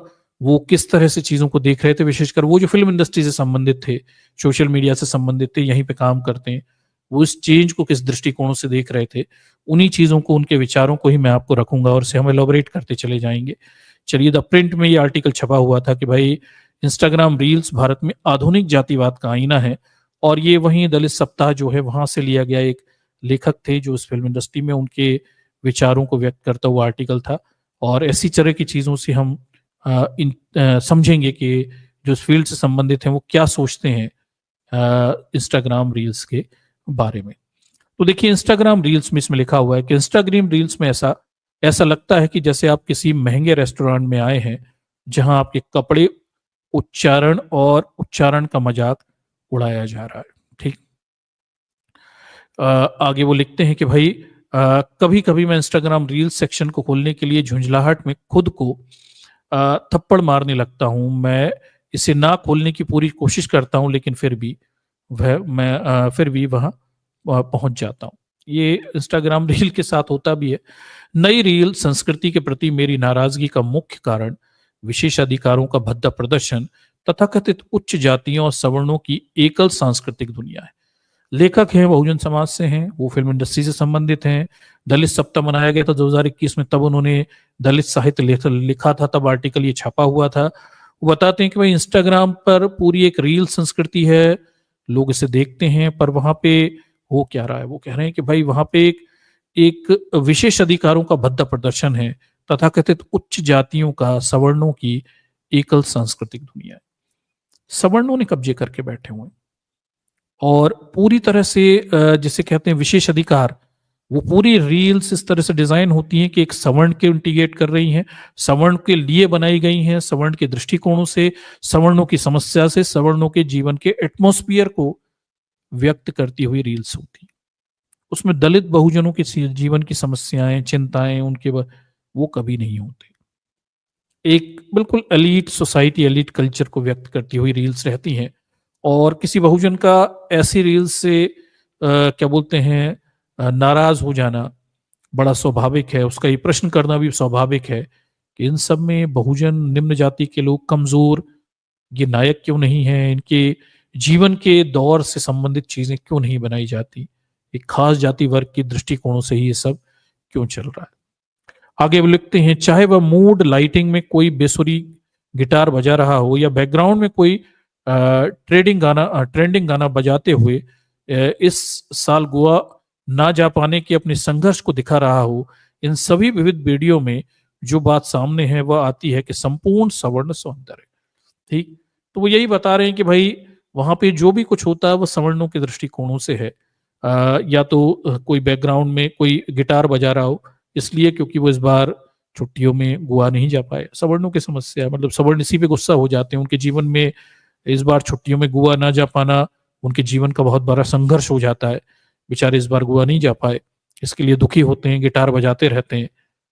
पूरी तरह से वो कहते हैं कि सवर्णों का सौंदर्य यहाँ पे दिखाया जाता है, अति सवर्ण सौंदर्य है, बहुजनों के दृष्टिकोणों से चीजें कुछ भी नहीं है, ये सवर्णों के जीवन का संघर्ष है। आप सोच के देखिए, सवर्ण इस बात को लेकर चिंतित है कि इस साल वो छुट्टी मनाने गोवा नहीं जा पाया, दुखी है, वो गिटार बजा रहा है, बड़ा सैड गिटार चल रहा है, बैकग्राउंड म्यूजिक भी चल रहा है और इंस्टा रील बनी हुई है इस पे, हाउ पैथेट जिसे कहते हैं, हाउ जिसे कहते हैं बहुत दुखी है। कितने दुख की बात है, इस साल एक सवर्ण का बच्चा, ब्राह्मण का बच्चा बेचारा किसी कारणवश गोवा छुट्टी मनाने नहीं जा पाए, बड़े दुख की बात है। ठीक, और ऐसी इंस्टा रील बना रहा है और वो लोग हजारों लाखों में से देख रहे हैं, करोड़ों में देख रहे हैं, कई तो दुखी भी हो रहे हैं साथ में, कितना दुख हुआ, बेचारा इस साल छुट्टी नहीं मना पाया। आप समझ सकते हैं, इसे ही तो सवर्ण दृष्टिकोण कहते हैं, सवर्णों का यही तो दुख है। ठीक, बस सवर्णों के सोचने का तरीका यही होता है दर्शकों। आप कभी सवर्णों के चैनल्स पे जाइए, उनकी साइट्स पे जाइए, तो वो यही कहते हैं कि भाई अच्छा है फलानी जगह क्रिकेट में जातिवाद क्या बोलते हैं आरक्षण नहीं है, जातिवाद नहीं है, मतलब उनके दृष्टिकोण इस तरह से है कि भाई संविधान से जातिवाद फैल गया, नहीं तो पहले जातिवाद था भी नहीं। आप उनकी बात, भोली भाली बातें सुनिए, उनकी एक भोली भाली सी दुनिया है जिसमें बेचारे गोवा ना जान पाने का दुख मनाते हुए रील्स बना सकते हैं। ठीक, आगे देखिए, मशहूर हस्तियों से लेकर आम लोग तक हर कोई रील्स पर अपनी किस्मत आजमाना चाहता है ताकि वह सफल हो सके, या जैसे कि एंडी वेरहोल ने स्पष्ट रूप से कहा है कि आप 15 मिनट की प्रसिद्धि प्राप्त कर सकते हैं, आप 15 मिनट की प्रसिद्धि प्राप्त कर सकते हैं। हालांकि कई वर्षों के बाद सोशल मीडिया इन्फ्लुएंसर मार्केट रोजगार का एक बहुत ही महत्वपूर्ण स्रोत बन गया है। कई लोगों के लिए सोशल मीडिया की प्रसिद्धि उन्हें उनकी आजीविका भी दिला सकती है। अफसोस की बात है कि ये क्षेत्र किसी अन्य आर्थिक क्षेत्रों की तरह सवर्णों का गढ़ है। ठीक, तो सोशल मीडिया आज के जमाने की सच्चाई है, ये आप जानते हैं। विशेषकर इंस्टाग्राम, शॉर्ट रील कल्चर बड़ा जबरदस्त है, पर इसमें सबसे बड़ी दुखद बात है कि यहाँ से पैसे भी बनते हैं, कमाई भी होती है, पर ये सब तो सवर्णों के हिस्सों में जाती है। कोई दलित बहुजनों के टॉप चैनल्स आप हों तो बताइए, कोई दलित बहुजन इन्फ्लुएंसर हो जो बहुत बड़ा हो, करोड़ों में हो तो आप बताइए, जिसने अरबों रुपए कमा लिए हो तो आप बताएं। नहीं, ये सवर्णों के अड्डे हैं, जहां भी पैसा बनता है वहां सवर्ण अपनी विचारधारा, अपनी सोच लेकर कब्जा जमाने वहां पे बैठ जाते हैं और बहुजनों के लिए वो जगह फिर उपलब्ध नहीं होती है। ये इंस्टाग्राम का कल्चर, रील्स बनाने का कल्चर, उसका पूरा फॉर्मेट उन्होंने उसी तरह का, और ऐसा लगता भी है कि यूट्यूब और इंस्टाग्राम भी ऐसे ही एल्गो को आगे बढ़ाता है जो सवर्ण दृष्टिकोणों को क्या बोलते हैं, अपीस करता हो। ठीक, आगे देखिए, इंस्टाग्राम रील का जातिवाद। इंस्टाग्राम रील को इस तरह से डिजाइन किया गया है कि आपको ऐसा लगेगा कि आप किसी महंगे रेस्टोरेंट में जा रहे हैं, जहां आपके कपड़े, लहजे, उच्चारण के लिए आपको जज किया जा सकता है, आपका मजाक उड़ाया जा सकता है। इस डिजिटल कोने में जातिवाद का एक बहुत ही सूक्ष्म और परिष्कृत रूप है। ठीक, आगे देखिए, ऐसा लगता है कि इंस्टाग्राम रील में एक एल्गोरिथम है जो विशेष रूप से सवर्णों के सौंदर्यीकरण को प्राथमिकता देती है। ये यही तो बात है दर्शकों समझने वाली, कि इंस्टा रील्स को विशेषकर उनका पूरा एल्गो ऐसा लगता है, जो डिजाइन है, हो सकता है सवर्णों ने किया हो, कि वही वीडियो आगे बढ़ते हैं जिसमें सवर्णों के दृष्टिकोण, सवर्णों की सोच, उनके परिधान, उनका एलीट कल्चर, उनके सदाकत, नजाकत, जो भी उन्होंने बना के रखे हैं, उन चीजों को दर्शाते हुए वीडियो ही आगे बढ़ाए जा रहे हैं। कोई किसी बहुजन का, किसी निम्न जाति के जीवन की समस्याएं, किसी बहुजन के जीवन की समस्याएं, उसके रहन सहन, उसके पहनावे, उसके कष्ट, उन तकलीफों को दिखाते हुए वीडियो, रील्स, इस एल्गो में आगे ही नहीं बढ़ती, नहीं बढ़ेंगी एल्गो में। आप गंदे कपड़े पहन के, सफाई कर्मचारी बन के एक रील बना दीजिए, वो एल्गो में आगे नहीं जाएगी। लेकिन आप खूबसूरत मेकअप करके, अच्छी सुंदर महिला की तरह अच्छे वस्त्र शस्त्र पहन के एक गोवा ना जा पाने का दुख जताते हुए वीडियो बनाइए, एल्गो से जबरदस्त तरीके से आगे बढ़ा है। तो ये जो लेखक हैं वो दुख दर्शा रहे हैं कि शायद इंस्टाग्राम रील का एल्गोरिदम ही सवर्णों के सौंदर्य शास्त्र को ही प्राथमिकता देता है, दलितों के लिए सवर्णों के सौंदर्य शास्त्र को ही प्राथमिकता देता है। शब्द बड़ा रोचक चुना गया है, सवर्णों का सौंदर्य शास्त्र। यूरेशिया से आए ब्राह्मण, जिनकी नाक पतली है, जिनका चौड़ा माथा है, जिनकी सुंदर आंखें हैं, जो छरेरे बदन के हैं, ठीक, श्वेत वर्ण के हैं, क्या ऐसे लोगों के लिए ही प्राथमिकता दी जा रही है? भारत के मूल निवासी, जो कि ज्यादातर प्रोटो ऑस्ट्रेलाइट जीन समूह के बताए जाते हैं, जो मध्यम कद काठी के हैं, जिनका वर्ण थोड़ा सा श्वेत है, घुंघराले से बाल हैं, क्या ऐसे लोगों के लिए प्राथमिकताएं नहीं है?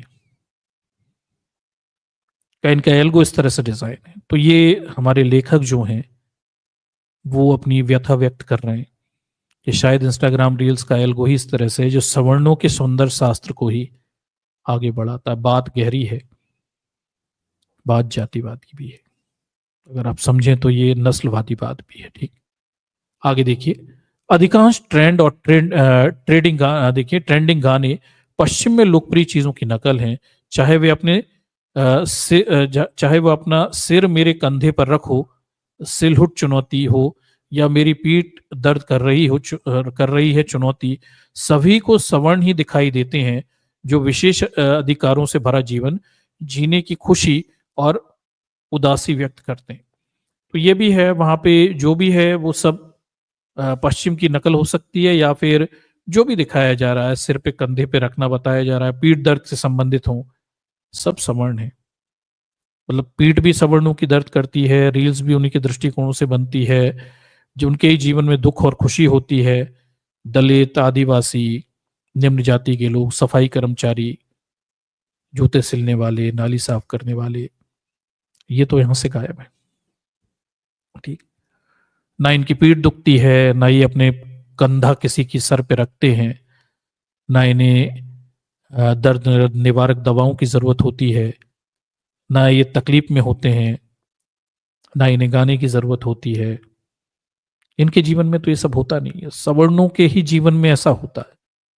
तो वो लिख रहे हैं कि सब कुछ सवर्णों के दृष्टिकोणों से डिजाइन है, और उन्हीं की जीवन की खुशी और दुख बताती हुई रीलें ज्यादा हैं। आप इंस्टा रीलों के चरित्र को भी देखेंगे तो ज्यादातर आपको समझ में आएंगे सवर्णों के जीवन की समस्याएं, दुख, तकलीफ, खुशी ही इंस्टा रील्स में बताई जा रही।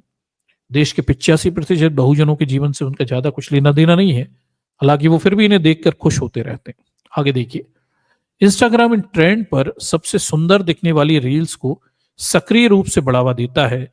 कोई भी व्यक्ति जो अपने ऐप पर रील्स टैब खोलेगा वो हमेशा देख सकता है कि ये सवर्ण प्रभावकार है जो ट्रेंड कर रहा है। ठीक, फिर वो लेखक लिखते हैं कि इंस्टाग्राम का एल्गो भी ऐसा ही है, वो उन्हीं रील्स को जो बहुत सुंदर सी दिखती हैं उन्हें ही बढ़ावा देता है।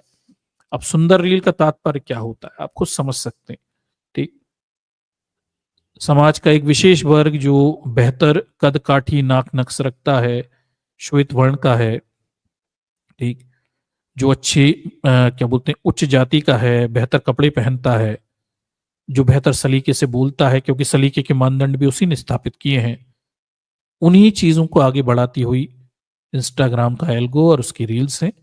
समाज के कमजोर वर्गों के ना तो चित्रांकन है ना उनके दृष्टिकोण है, बाकी चीजों को आगे नहीं बढ़ाया जाता। कंटेंट तो बनता है पर उसे एल्गो पॉपुलर नहीं बनाता, यानी उसकी रीच उतनी नहीं रखता जैसे हमारे कंटेंटों की रीच ना के बराबर है। हम कितना भी बेहतर कंटेंट बनाएं, क्योंकि हम बहुजन समाज के लिए कंटेंट बना रहे हैं, तो उसकी एल्गो और रीच कभी ज्यादा नहीं होगी, ये होने ही नहीं देंगे। और यही बातें, यही सारा कंटेंट हम सवर्णों के दृष्टिकोणों से बनाने लगते तो अभी रीच आप देखिए लाखों करोड़ों में पहुंच जाती। ठीक, तो ये पूरा एक एल्गो डिजाइन है, ऐसा लगता है इसका डिजाइन ही एल्गो है, सवर्णों के दृष्टिकोणों से सवर्णों की सोच विचार से ये पूरा एल्गो डिजाइन है। ऐसे लेखक व्यथित हैं और वो अपनी व्यथा यहाँ पे बताते हुए दिखाई दे रहे हैं। ऐसा लगता है सवर्ण प्रभावकार है जो ट्रेंड करता रहता है, उन्हीं की सब चीजें, उन्हीं के दृष्टिकोण, उनकी समस्याएं ट्रेंड होती हैं। कभी ये ट्रेंड नहीं होता कि किसी दलित, किसी सफाई कर्मचारी नाली में गटर साफ करते हुए मर गया, ये कभी ट्रेंड नहीं होगा। ठीक, कोई सवर्ण गोवा नहीं जा पाया छुट्टियों में, ये ट्रेंड हो जाएगा। कोई सवर्ण अच्छे कपड़े नहीं पहन पाया, ये ट्रेंड हो जाएगा। या फिर किसी सवर्ण ने कोई नया एक्सपीडिशन कर लिया, वो ट्रेंड हो जाएगा। लेकिन दलितों बहुजनों की समस्याएं ट्रेंड वहां पे नहीं होंगी, ना ये रील्स आगे बढ़ाई जाएंगी अगर कोई बनाता भी है तो। ठीक, आगे देखिए वो लिखते हैं कि देखिए गैर सवर्ण उपयोगकर्ताओं के लिए जिनके पास देखने, कपड़े और साफ सुथरी तस्वीर जैसी बेहतर पृष्ठभूमि जैसे सांस्कृतिक और सामाजिक पूंजी नहीं है, सौंदर्यपूर्ण रील बनाने की इस संस्कृति में सफल होना बहुत मुश्किल है। आगे वो ये भी कह रहे हैं कि भाई जो गैर सवर्ण उपयोग करता है, कोई इंस्टाग्राम रील बनाना भी चाहे जो दलित समाज से आए, जो देखने में सवर्णों के समान नहीं है, उसके पास साफ सुथरे कपड़े भी नहीं है, वो बेहतर पृष्ठभूमि बैकग्राउंड से भी नहीं आता, वो उस सांस्कृतिक तरीके से जिस सवर्णों ने आज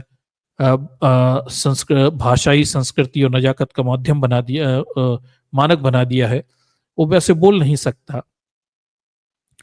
उसके पास वो जातिगत सामाजिक पूंजी नहीं है जो किसी सवर्ण के पास होती है, तो वो सौंदर्यपूर्ण रील नहीं बना सकता और यहाँ पे सफल भी नहीं हो सकता। इंस्टाग्राम की दुनिया में आप अगर निम्न जाति से हैं, आप अगर सवर्णों के समान नहीं दिखते, उनके जैसा बोल नहीं सकते, उनके जैसा प्रदर्शन नहीं कर सकते, उनके जैसे कपड़े नहीं दिखा सकते, उनकी जैसी कुलीनता का प्रदर्शन नहीं कर सकते, तो आप सफल नहीं हो सकते। ये आपके लिए नहीं है, क्योंकि आपके पास सांस्कृतिक पूंजी नहीं। ठीक है, तो दर्शकों इस बात का बड़ा महत्व है, इसे थोड़ा समझिए बात को। इस बात का बड़ा महत्व है कि आप किसी सोशल मीडिया प्लेटफॉर्म पे जा रहे हैं, विशेषकर इंस्टा रील वगैरह पे, तो आपके नाम के पीछे दुबे, मिश्रा और क्या बोलते हैं पांडे, सिंह, ऐसे सवर्ण उच्च जाति सूचक नाम हो, ठीक, तो आपको हाथों हाथ लिया जाएगा। आपके नाम के पीछे अगर पासवान लगा है, दुसाद लगा हुआ है, या फिर क्या बोलते हैं अरुण थरिया लगा हुआ है, वाल्मीकि लगा हुआ है, जाटव लगा हुआ है, तो फिर आप समझते हैं, तो आप वहीं से सांस्कृतिक पूंजी विहीन व्यक्ति हैं और आपको वहां वेलकम नहीं है, वो जगह आपके लिए वेलकम नहीं है। और आप अगर इस समाज से हैं तो सांस्कृतिक पूंजी है भी नहीं, ठीक, तो भी परेशानी है। उनकी तरह आपके पास सौंदर्य बोध, अच्छे कपड़े, अच्छी साफ सुथरी खुद का पृष्ठभूमि, बैकग्राउंड और खुद की महानता के अतीत के जिसे कहते हैं गौरव, वो सब नहीं है, तो इस पूरी इंस्टाग्राम रील की दुनिया में आपके लिए कोई बेहतर जगह नहीं है। बड़ी सफलताएं वहां पे इंतजार नहीं कर रही, छोटी मोटी सफलताएं छोड़ दीजिए, बड़ा आगे बढ़ने का कोई चांस वहां पे है नहीं, क्योंकि वो सांस्कृतिक पूंजी चाहिए, कल्चरल कैपिटल चाहिए। इंस्टाग्राम रील की दुनिया में सफल होने के लिए आपको एक सांस्कृतिक पूंजी की आवश्यकता है, ठीक, पारिवारिक पृष्ठभूमि की आवश्यकता है, ठीक, नहीं तो सफलता बहुत मुश्किल है। और सफलता है भी नहीं, कोई दलित बहुजन बड़ा इन्फ्लुएंसर इंस्टा रील पे तो नहीं दिखता हमें, ठीक, नहीं दिखता। हाँ, ये और बात है, इंस्टा रील पे सवर्णों से बहुत कुछ आ जाते हैं। कोई ब्राह्मण जीन्स ट्रेंड कर देता है तो चल जाता है, तो सवर्णों से तो बहुत सारे इन्फ्लुएंसर हैं और उनके नाम भी खास जाति वर्ग से हैं, लेकिन दलितों से कोई वहां पे है भी नहीं, और वो एल्गो से आगे भी नहीं बढ़ाता, उसे इन्फ्लुएंसर बनने भी नहीं देता, और वो बन भी नहीं सकता क्योंकि सांस्कृतिक पूंजी नहीं है, आपके पास कल्चरल कैपिटल नहीं है। आप नहीं बता सकते कि आप अतीत के ठाकुर थे, ब्राह्मण थे, महान थे, क्षत्रिय थे, वैश्य थे। महानता की वो सब इबारतें नहीं है, इनफैक्ट शूद्रत्व है जो वहां पे बिकेगा नहीं। वो सारा सांस्कृतिक कैपिटल और वो पूरी रील कल्चर ही वो क्या बोलते हैं, झूठी महानता, झूठे गौरव के आधार पे बनता है, और वही चीजें ऐसा लगता है इसका एल्गो भी आगे बढ़ाता है। आगे देखिए, यही कारण है, वो लिखते हैं, यही कारण है कि आपको इस खुले तौर पर बाजार संचालित अर्थव्यवस्था में केवल कंटेंट क्रिएटर या सोशल मीडिया प्रभावशाली के रूप में जाना जाने वाले समान प्रकार के चेहरे ही मिलेंगे। तो आगे वो लिख रहे हैं कि इस पूरे सोशल मीडिया के दौर में कंटेंट क्रिएटर के रूप में आपको एक से चेहरे, एक से प्रभावशाली लोग, यानी एक से जाति वर्ग के लोग वो आपको मिलेंगे।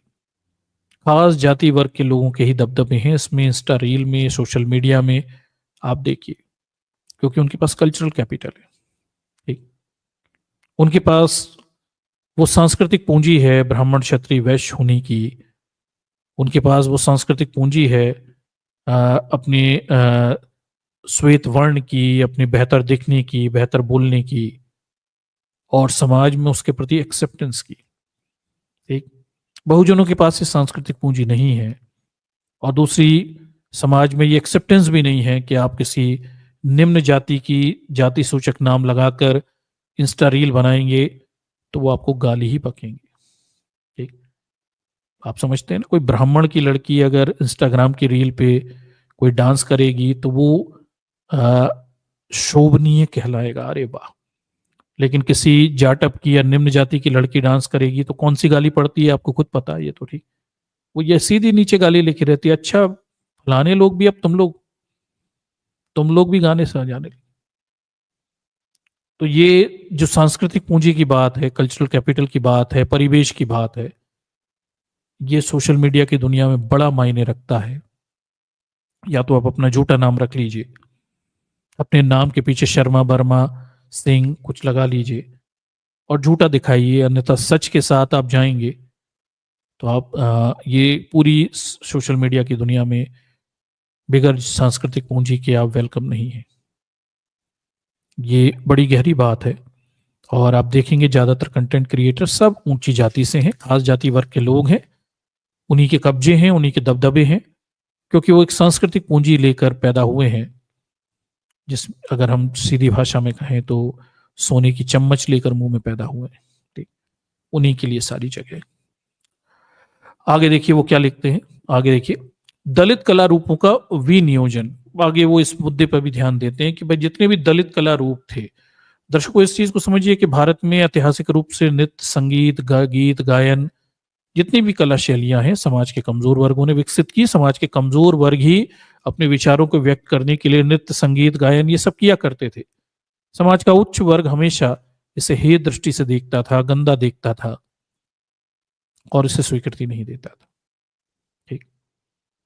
अब जब सोशल मीडिया पर इस पे पैसे कमाने की बारी आई, युग बदला, दुनिया बदली, तो सारी दलित कला रूपों का विनियोजन हो गया, इनकॉर्पोरेशन हो गया, सवर्णों ने हत्या लिया और दलितों को इससे कुछ भी नहीं मिला। उन्हीं के कला रूप वो खुद ही नहीं बेच पा रहे, खुद पैसा नहीं कमा पा रहे, सवर्ण उन्हीं के गाने गाकर उन्हीं के कला रूपों को अपने सांस्कृतिक पूंजी के साथ बेच कर करोड़ों रुपए कमा ले जाते हैं। ये बहुत हो रहा है, ऐसे 100 गाने आपको मिलेंगे जो किसी आदिवासी संस्कृति का हिस्सा होंगे, और बाद में सवर्णों ने गा के उससे करोड़ों रुपए कमा लिए होंगे। ये इंस्टा रील पर तो ये बहुत होता है। वो एक मूंगफली बेचने वाला था, उसके वो मूंगफली बेचने वाले गाने पे जाने के लोगों ने करोड़ों अरबों रुपए कमाए होंगे, नाचने गाने वालों ने। और वो मूंगफली बेचने वाले को कुछ ही पैसे मिले थोड़े बहुत, बाद में वो वापस मूंगफली बेच रहा है, ये आपने देखा होगा। तो यही तो है सांस्कृतिक पूंजी। जिन पे सांस्कृतिक पूंजी है वो दूसरों का माल बेचकर भी करोड़पति बन जाते हैं। जो मूल उसके सृजन करता है क्योंकि वो कमजोर समाज से, वो उससे ज्यादा लाभ नहीं ले पाते। ये सब होता हुआ आप देख पा रहे होंगे। आगे देखिए, तो वो लिखते हैं कि भाई विडंबना ये है कि ऐतिहासिक रूप से नृत्य संगीत भारत में निचली जाति और समुदाय का क्षेत्र रहा है। संगीत और नृत्य को उच्च जाति के परिवारों के द्वारा नापसंद किया गया था। कई दलित समुदाय ऐसे थे जिन्हें गायन और नृत्य के लिए पेशे के लिए अपमानित और बहिष्कृत भी किया गया था। ये तो होता था, हम जानते हैं, ठीक। इन्हीं समुदायों के नृत्य और संगीत पर अब सामाजिक रूप से प्रभावशाली जाति के लोगों का कब्जा हो गया। तो दर्शकों, ये आप तो मैं इस बात पे पहले भी बता चुका हूं कि भाई जब दुनिया बदली, नाच गाना ये सब करोड़ों में बिकने लगा, इनकी कीमत हो गई। सोशल मीडिया के आने के बाद ये अरबों रुपए का खेल हो गया। तो इन्हीं जो ललित कलाएं थी, नृत्य संगीत था, फाइन आर्ट था, ये इस देश के बहुजनों ने विकसित किया था, ये सब अब सवर्ण कब्जा कर लिए। आया तो सब सोशल मीडिया पे, और कब्जा सवर्णों से आया। कोई सवर्ण नचता गाता दिखाई देता है, करोड़ों व्यूज लेता देता है, और जिस मूल कल्चर का, जिन लोगों का ये संगीत गा वाद्य नृत्य है, उन्हें कुछ नहीं मिला इससे, ठीक। तो यही है क्या बोलते हैं, सोशल मीडिया पे जैसे हम कह रहे हैं कि दलित कला रूपों का विनियोजन होना, यानी जितनी भी दलितों की कलाएं थी वो सब सवर्णों ने कब्जा कर लिया, ठीक। आगे देखिए, जो संगीत और नृत्य को उनकी मूल शैली और लोक तत्वों से शुद्ध करते हैं और उन्हें पश्चिमी रूप देते हैं ताकि वे शुद्ध शहरी और शांत बन सकें। आज उन लोगों के पोते पोतियां जो कभी निचली जातियों के साथ सीधे भेदभाव करते थे, अब इंस्टा रील पर गा रहे हैं और नाच रहे हैं। वे अब वही गतिविधियां कर रहे हैं जो निचली जातियों को अशुद्ध, उग्र और शोरगुल बनाती हैं, लेकिन सही रोशनी और सौंदर्य सेटिंग में। तो दर्शकों, अब देखिए, यही तो है। किसी जमाने में समाज के निचले वर्ग के लोग नाचते थे, गाते थे, अपने विचारों की अभिव्यक्ति करते थे, खुला जीवन जीते थे, और इसलिए उन्हें नीच शूद्र कहकर ये ऊंची जाति के लोग तिरस्कृत करते थे। अब उन्हीं के नाच गाना नृत्य कला शैली कब्जे में कर ली। ऊंची जाति के लोग सोशल मीडिया पर अब क्या कर रहे हैं, वही नाच गाना कर रहे हैं, वही शोरगुल कर रहे हैं, वही उग्र और सारे व्यवहारों का प्रदर्शन कर रहे हैं। वही सब तो कर रहे हो जिसके लिए किसी जमाने में आप समाज के एक वर्ग को नीच कहते थे, ठीक। अब वही सब सोशल मीडिया पे कर रहे हो, और वही सब अब अच्छी रोशनी के साथ, अच्छे गाने के साथ, सौंदर्यपूर्ण बोध के साथ ऊंची जात का व्यक्ति वही सब करता है, तो वो सब संस्कृति का हिस्सा हो जाता है। निम्न जाति का व्यक्ति जब यही सब काम करता है तो उसकी गाली खानी पड़ती है। निम्न जाति के होने का उसे उग्र कहा जाता है, उसके नाच गाने को शोरगुल कहा जाता है, अशुद्ध कहा जाता है, ठीक। आप इस दोहरे चरित्र को भी देखिए कि वही काम सवर्ण जब सोशल मीडिया पे करने लगे तो वो संस्कृति हो जाती है, वो श्लीलता हो जाती है, वो कोमलता हो जाती है, वो समाज में सभ्यता का पैमाना बन जाती है। वही काम निम्न जाति का व्यक्ति करे तो उग्र है, शोरगुल है, अशुद्ध है, गैर सौंदर्य बोधपूर्ण है, अश्लीलता है, निम्नता है। ये है सोशल मीडिया पे सवर्णों के कब्जे, ठीक। बड़ी ही चालाकी से इन्होंने सारी ललित कलाओं को, सारी आदिवासी कलाओं को, बहुजनों के नृत्य संगीत कलाओं को सब कब्जा कर लिया। सोशल मीडिया पर सब उन्हीं को गा बा कर सब करके पैसा कमाते हैं, और निम्न जाति के लोगों को आज भी निम्न जाति का ही माना जाता है। उन्हें अपनी कलाओं से भी कुछ नहीं लेने दिया गया, और साथ में ये लोग जब नाचते हैं, गाते हैं, उग्र और सब शोरगुल करते हैं, तब कोई परेशानी नहीं। इन्हीं शब्दों के आधार पर ये निम्न जाति के लोगों के साथ भेदभाव करते रहे। तो ये दोहरे मानदंड को देखिए कि कैसे समय, मौका, परिस्थिति के अनुसार जातिवादी लोग केवल लाभ देखते हैं और बदलते हुए चले जाते हैं, ठीक। आगे देखिए वो लिखते हैं कि देखिए, अक्सर वे ऐतिहासिक रूप से निचली जातियों से संबंधित कला रूपों को अपना लेते हैं, जिससे दलित और बहुजन अलग थलग पड़ जाते हैं। जिनके पास सामान्य सौंदर्य शास्त्र और सेटिंग में फिट होने के लिए समान पूंजी नहीं होती, इंस्टा रील इकोनॉमिस्ट में इन सौंदर्य शास्त्र और गानों को के बाहर नृत्य करने या वीडियो बनाने वाले क्रिएटर को किंग लेबल किया जाता है। जैसा कि अक्सर ऑनलाइन में कहा जाता है कि आधुनिक समस्याओं के लिए आधुनिक समाधानों की आवश्यकता होती है, इसलिए आधुनिक सवर्ण भी आधुनिक जातिवाद के साथ आए हैं। और व्यक्तिगत रूप से मैं इसे अच्छे वाइब के साथ जातिवाद कहूंगा। तो यहाँ पे लेखक ये कहने की कोशिश कर रहे हैं कि भाई देखिए क्या हुआ कि निचली जातियों के जितने भी कला रूप हुआ करते थे उन्हें सवर्णों ने अपना लिया, ठीक, और इस चीज को मैं समझा चुका हूँ। और दलित जो थे बेचारे, वो बेचारे अलग थलग पड़ गए, क्योंकि उनके पास ना तो सौंदर्य शास्त्र है, ना वो सारे तौर तरीके हैं, ना पूंजी है इंस्टा रील वगैरह पे जाकर वो अपनी कलाओं के प्रदर्शन कर पाए। ये सब कब्जा कर लिए सवर्णों के द्वारा, और क्योंकि उनके पास बाकी के तत्व मौजूद हैं, और ये उस सबको दिखाकर बड़े बड़े किंग बन गए, कोई बादशाह बन गया, कोई कुछ बन गया। सब ललित कलाओं के तोड़ मरोड़ कर प्रस्तुत करके ये सब लोग अच्छी स्थितियों में आ गए, ठीक है।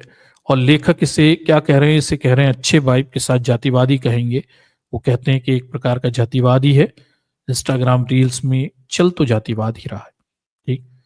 और ये ऐसा जातिवाद है जिसमें बहुजन दलितों के ही नृत्य संगीत कला शैलियां उन पर कब्जा कर लिया गया है, और सवर्ण उन्हें बेच रहे हैं।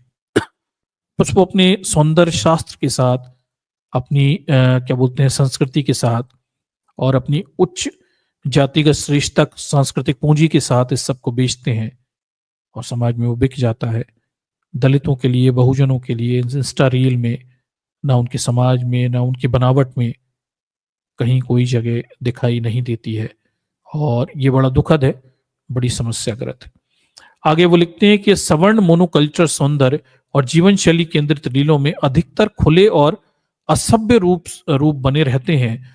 यहाँ सवर्ण फैशन प्रभावित लोग ये तय करने में व्यस्त हैं कि सफल और कूल महिलाओं को कैसे कपड़े पहनने चाहिए और कैसे दिखना चाहिए। ये कोई संयोग नहीं है कि ये सभी वीडियो केवल अभिजात वर्ग के ऊपर ही और उन्हें बढ़ाने वाली महिलाएं सवर्ण भीड़ को ध्यान में रखकर ही बनाए गए। गर्ल्स बॉस और ब्यूटी स्लीप के विचार को प्रचलित करना सिर्फ उस हिमखंड का सिरा है जो बहुजन महिलाओं के द्वारा किए जाने वाले श्रम के विशाल हिमखंड को छुपाता है, जो उच्च जाति के घरों में घरेलू कामगार के रूप में काम करती हैं। ये दृश्य गर्ल्स बॉस को दिखाते हैं, ना कि उन लड़कियों को जिनकी वह बॉस मानी जाती है, ठीक। ये सब भी यहाँ पे बताया गया कि ये पूरा सोशल मीडिया का प्लेटफॉर्म मोनोकल्चरल सौंदर्य जीवन शैली को क्रिएट कर रहा है रील के रूप में।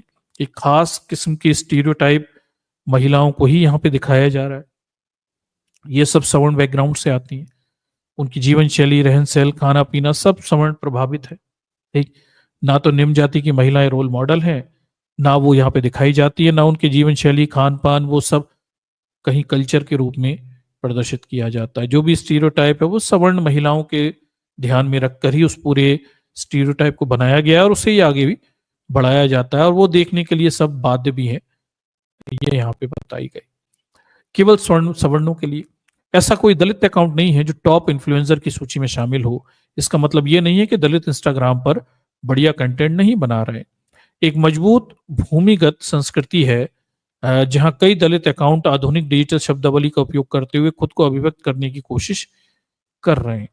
कई दलित अकाउंट इंस्टाग्राम पर नाराज सवर्णों के गुस्से का सामना कर रहे हैं, जो इस बात से नाखुश हैं कि उन्होंने सोशल मीडिया के प्लेटफॉर्म पर जाति के सवाल की पड़ताल की है। तो ये भी है, लेखक लिख रहे हैं कि भाई अब देखिए दलितों की तरफ से भी बड़े पैमाने पे इंस्टाग्राम अकाउंट आ गए हैं, और होता वही है कि दलित अपने साथ जहां जाता है वो अपनी समस्याओं को रेज करता है। वो जाएगा तो वो सबसे पहले सब जगह जातिवाद के प्रश्न को पूछेगा, और सवर्णों को ये बिल्कुल भी पसंद नहीं। सवर्ण ये नहीं चाहते कि भाई सोशल मीडिया के प्लेटफॉर्म्स पर, इंस्टा प्लेटफॉर्म्स पर जगह जगह इनके जातिवादी चरित्रों पर सवाल उठाए जाए। इसलिए जब भी कोई दलित ऐसे प्लेटफॉर्म पर जाकर अपनी अकाउंट खोलता है, वहां आधुनिक सौंदर्य बोध की जगह, नाचने गाने की जगह दलितों के जीवन के कई कठिन सवाल उठाने लगता है, तो वो इन सवर्णों से गाली खाता है। ठीक, दलितों के अकाउंट पर उन्हें जाति सूचक गालियां भरी पड़ी मिल जाएंगी। दलितों के अकाउंट पर इन रील्स में भी उन चीजों को उठाते हुए वो दिख जाएंगे जो उनके समाज की समस्याएं हैं। भले ही नहीं उनका एल्गो आगे नहीं बढ़ाता, पर सवर्णों को इससे बड़ी तकलीफ है, नाखुश हैं। वो इस बात से नाखुश हैं कि तुम यहाँ पे क्यों आ गए, ये तो हम सवर्णों की जगह थी, सोशल मीडिया तो हम सवर्णों की जगह, तुम निम्न जाति के लोग, तुम अश्वेत वर्ण के लोग, तुम मूल निवासी, तुम असांस्कृतिक लोग, तुम यहाँ पे कैसे आए, ये जगह तो तुम्हारे लिए है ही नहीं, हमने तो एल्गो ही ऐसा बनाया है कि तुम यहाँ पे टिक ना पाओ। और जब कोई पहुंच भी जाता है और खुदा ना खास्ता भूले भटके थोड़े बहुत आगे भी बढ़ जाता है, तो बहुजन जाएंगे तो वो अपने ही मुद्दों को आगे उठाएंगे, वो सवर्ण संस्कृति को तो आगे उठाएंगे नहीं, तो फिर गालियां खाएंगे। तो ये लेखक इस बात से भी गुस्सा है कि सवर्ण अक्सर गुस्से से भरे रहते हैं दलित कंटेंट क्रिएटर के प्रति, और उन्हें गालियां भी पड़ती हैं, बहुत गाली देते हैं, क्योंकि वो जाति के संबंधित प्रश्नों को उठाते हैं, इसलिए गाली खाते हैं। तो ये होता रहता है दर्शकों, ये तो हम सब झेल रहे हैं इस चीज को, कोई नई बात नहीं है। जब आप यूट्यूब पर आते हैं तो वो हमसे एक्सपेक्टेशन करते हैं कि हम भी हिंदू मुस्लिम करें, हम भी उनके हिंदुत्ववादी व्यवस्था के समर्थक हो जाएं, हम भी हिंदू मुस्लिम करें या परंपरागत राजनीतिक बातें करें, लेकिन इस पूरी सामाजिक व्यवस्था के अंडर द बैली अर्थात जाति की बात ना करें। ये इनकी बैली के नीचे का हिस्सा है, ये जाति की बात पसंद नहीं करते। ठीक, और कोई भी जाति की बात करता है तो उसे गालियां खानी पड़ती हैं, इन्फ्लुएंसर के रूप में और कंटेंट क्रिएटर के रूप में। वो तैयार रहे सवर्णों से विरोध झेलने के लिए, वो इसे सुनने को तैयार नहीं है। वो चाहते हैं ऐसे सोशल मीडिया प्लेटफॉर्म पे एक मोनो कल्चरल एनवायरनमेंट रहे, ठीक, जिसमें हिंदू धर्म की महानता, हिंदुओं की महानता, सवर्णों ब्राह्मण क्षत्रियों की महानता के किस्से हम गाते रहें, इनके राजे रजवाड़ों की महानता की बातें करते रहें। ये बस एक मोनोकल्चरल प्लेटफॉर्म रहे, कोई इनकी कमियां ना बताए, और अगर कोई ये करता है तो फिर उसे गालियां भी खानी पड़ती हैं। तो ये इस बात को लेकर भी लेखक इस बात पे नाराज हैं कि अक्सर दलित अकाउंटों पर, इंस्टाग्राम वगैरह पर सवर्णों ने नाखुश होकर गालियां भी देते हैं। ठीक, आगे देखिए, वे सवाल को ही टालने की कोशिश करते हैं कि इसके लिए वे सबसे बेहतरीन गालियां देते हैं जो उन्हें विरासत में मिली लगती हैं। कभी कभी गैस लाइटिंग अधिक सूक्ष्म और नरम रूप में की जाती है, और लेकिन कोई जाति नहीं है भाई, भगवान के लिए ये सब 21वीं शताब्दी में है, ये हम सभी समान हैं, सबसे पहले भारतीय। तो लेखक लिखता है भाई कि कभी कभी गालियों की जगह ये भी बोला जाता है, जब हम सोशल मीडिया पे जाति का प्रश्न उठाते हैं, इंस्टाग्राम रील्स पे उठाते हैं, तो वो कहता है, ये लिखा जाता है कि भाई कोई जाति नहीं है भाई, 21वीं शताब्दी में ये सब नहीं होता और हम सब भारतीय हैं। ऐसे झूठे शब्दों के साथ भी कुछ लोग उल्लू बनाने के लिए आते, पर आप सब जानते हैं सच्चाई क्या है।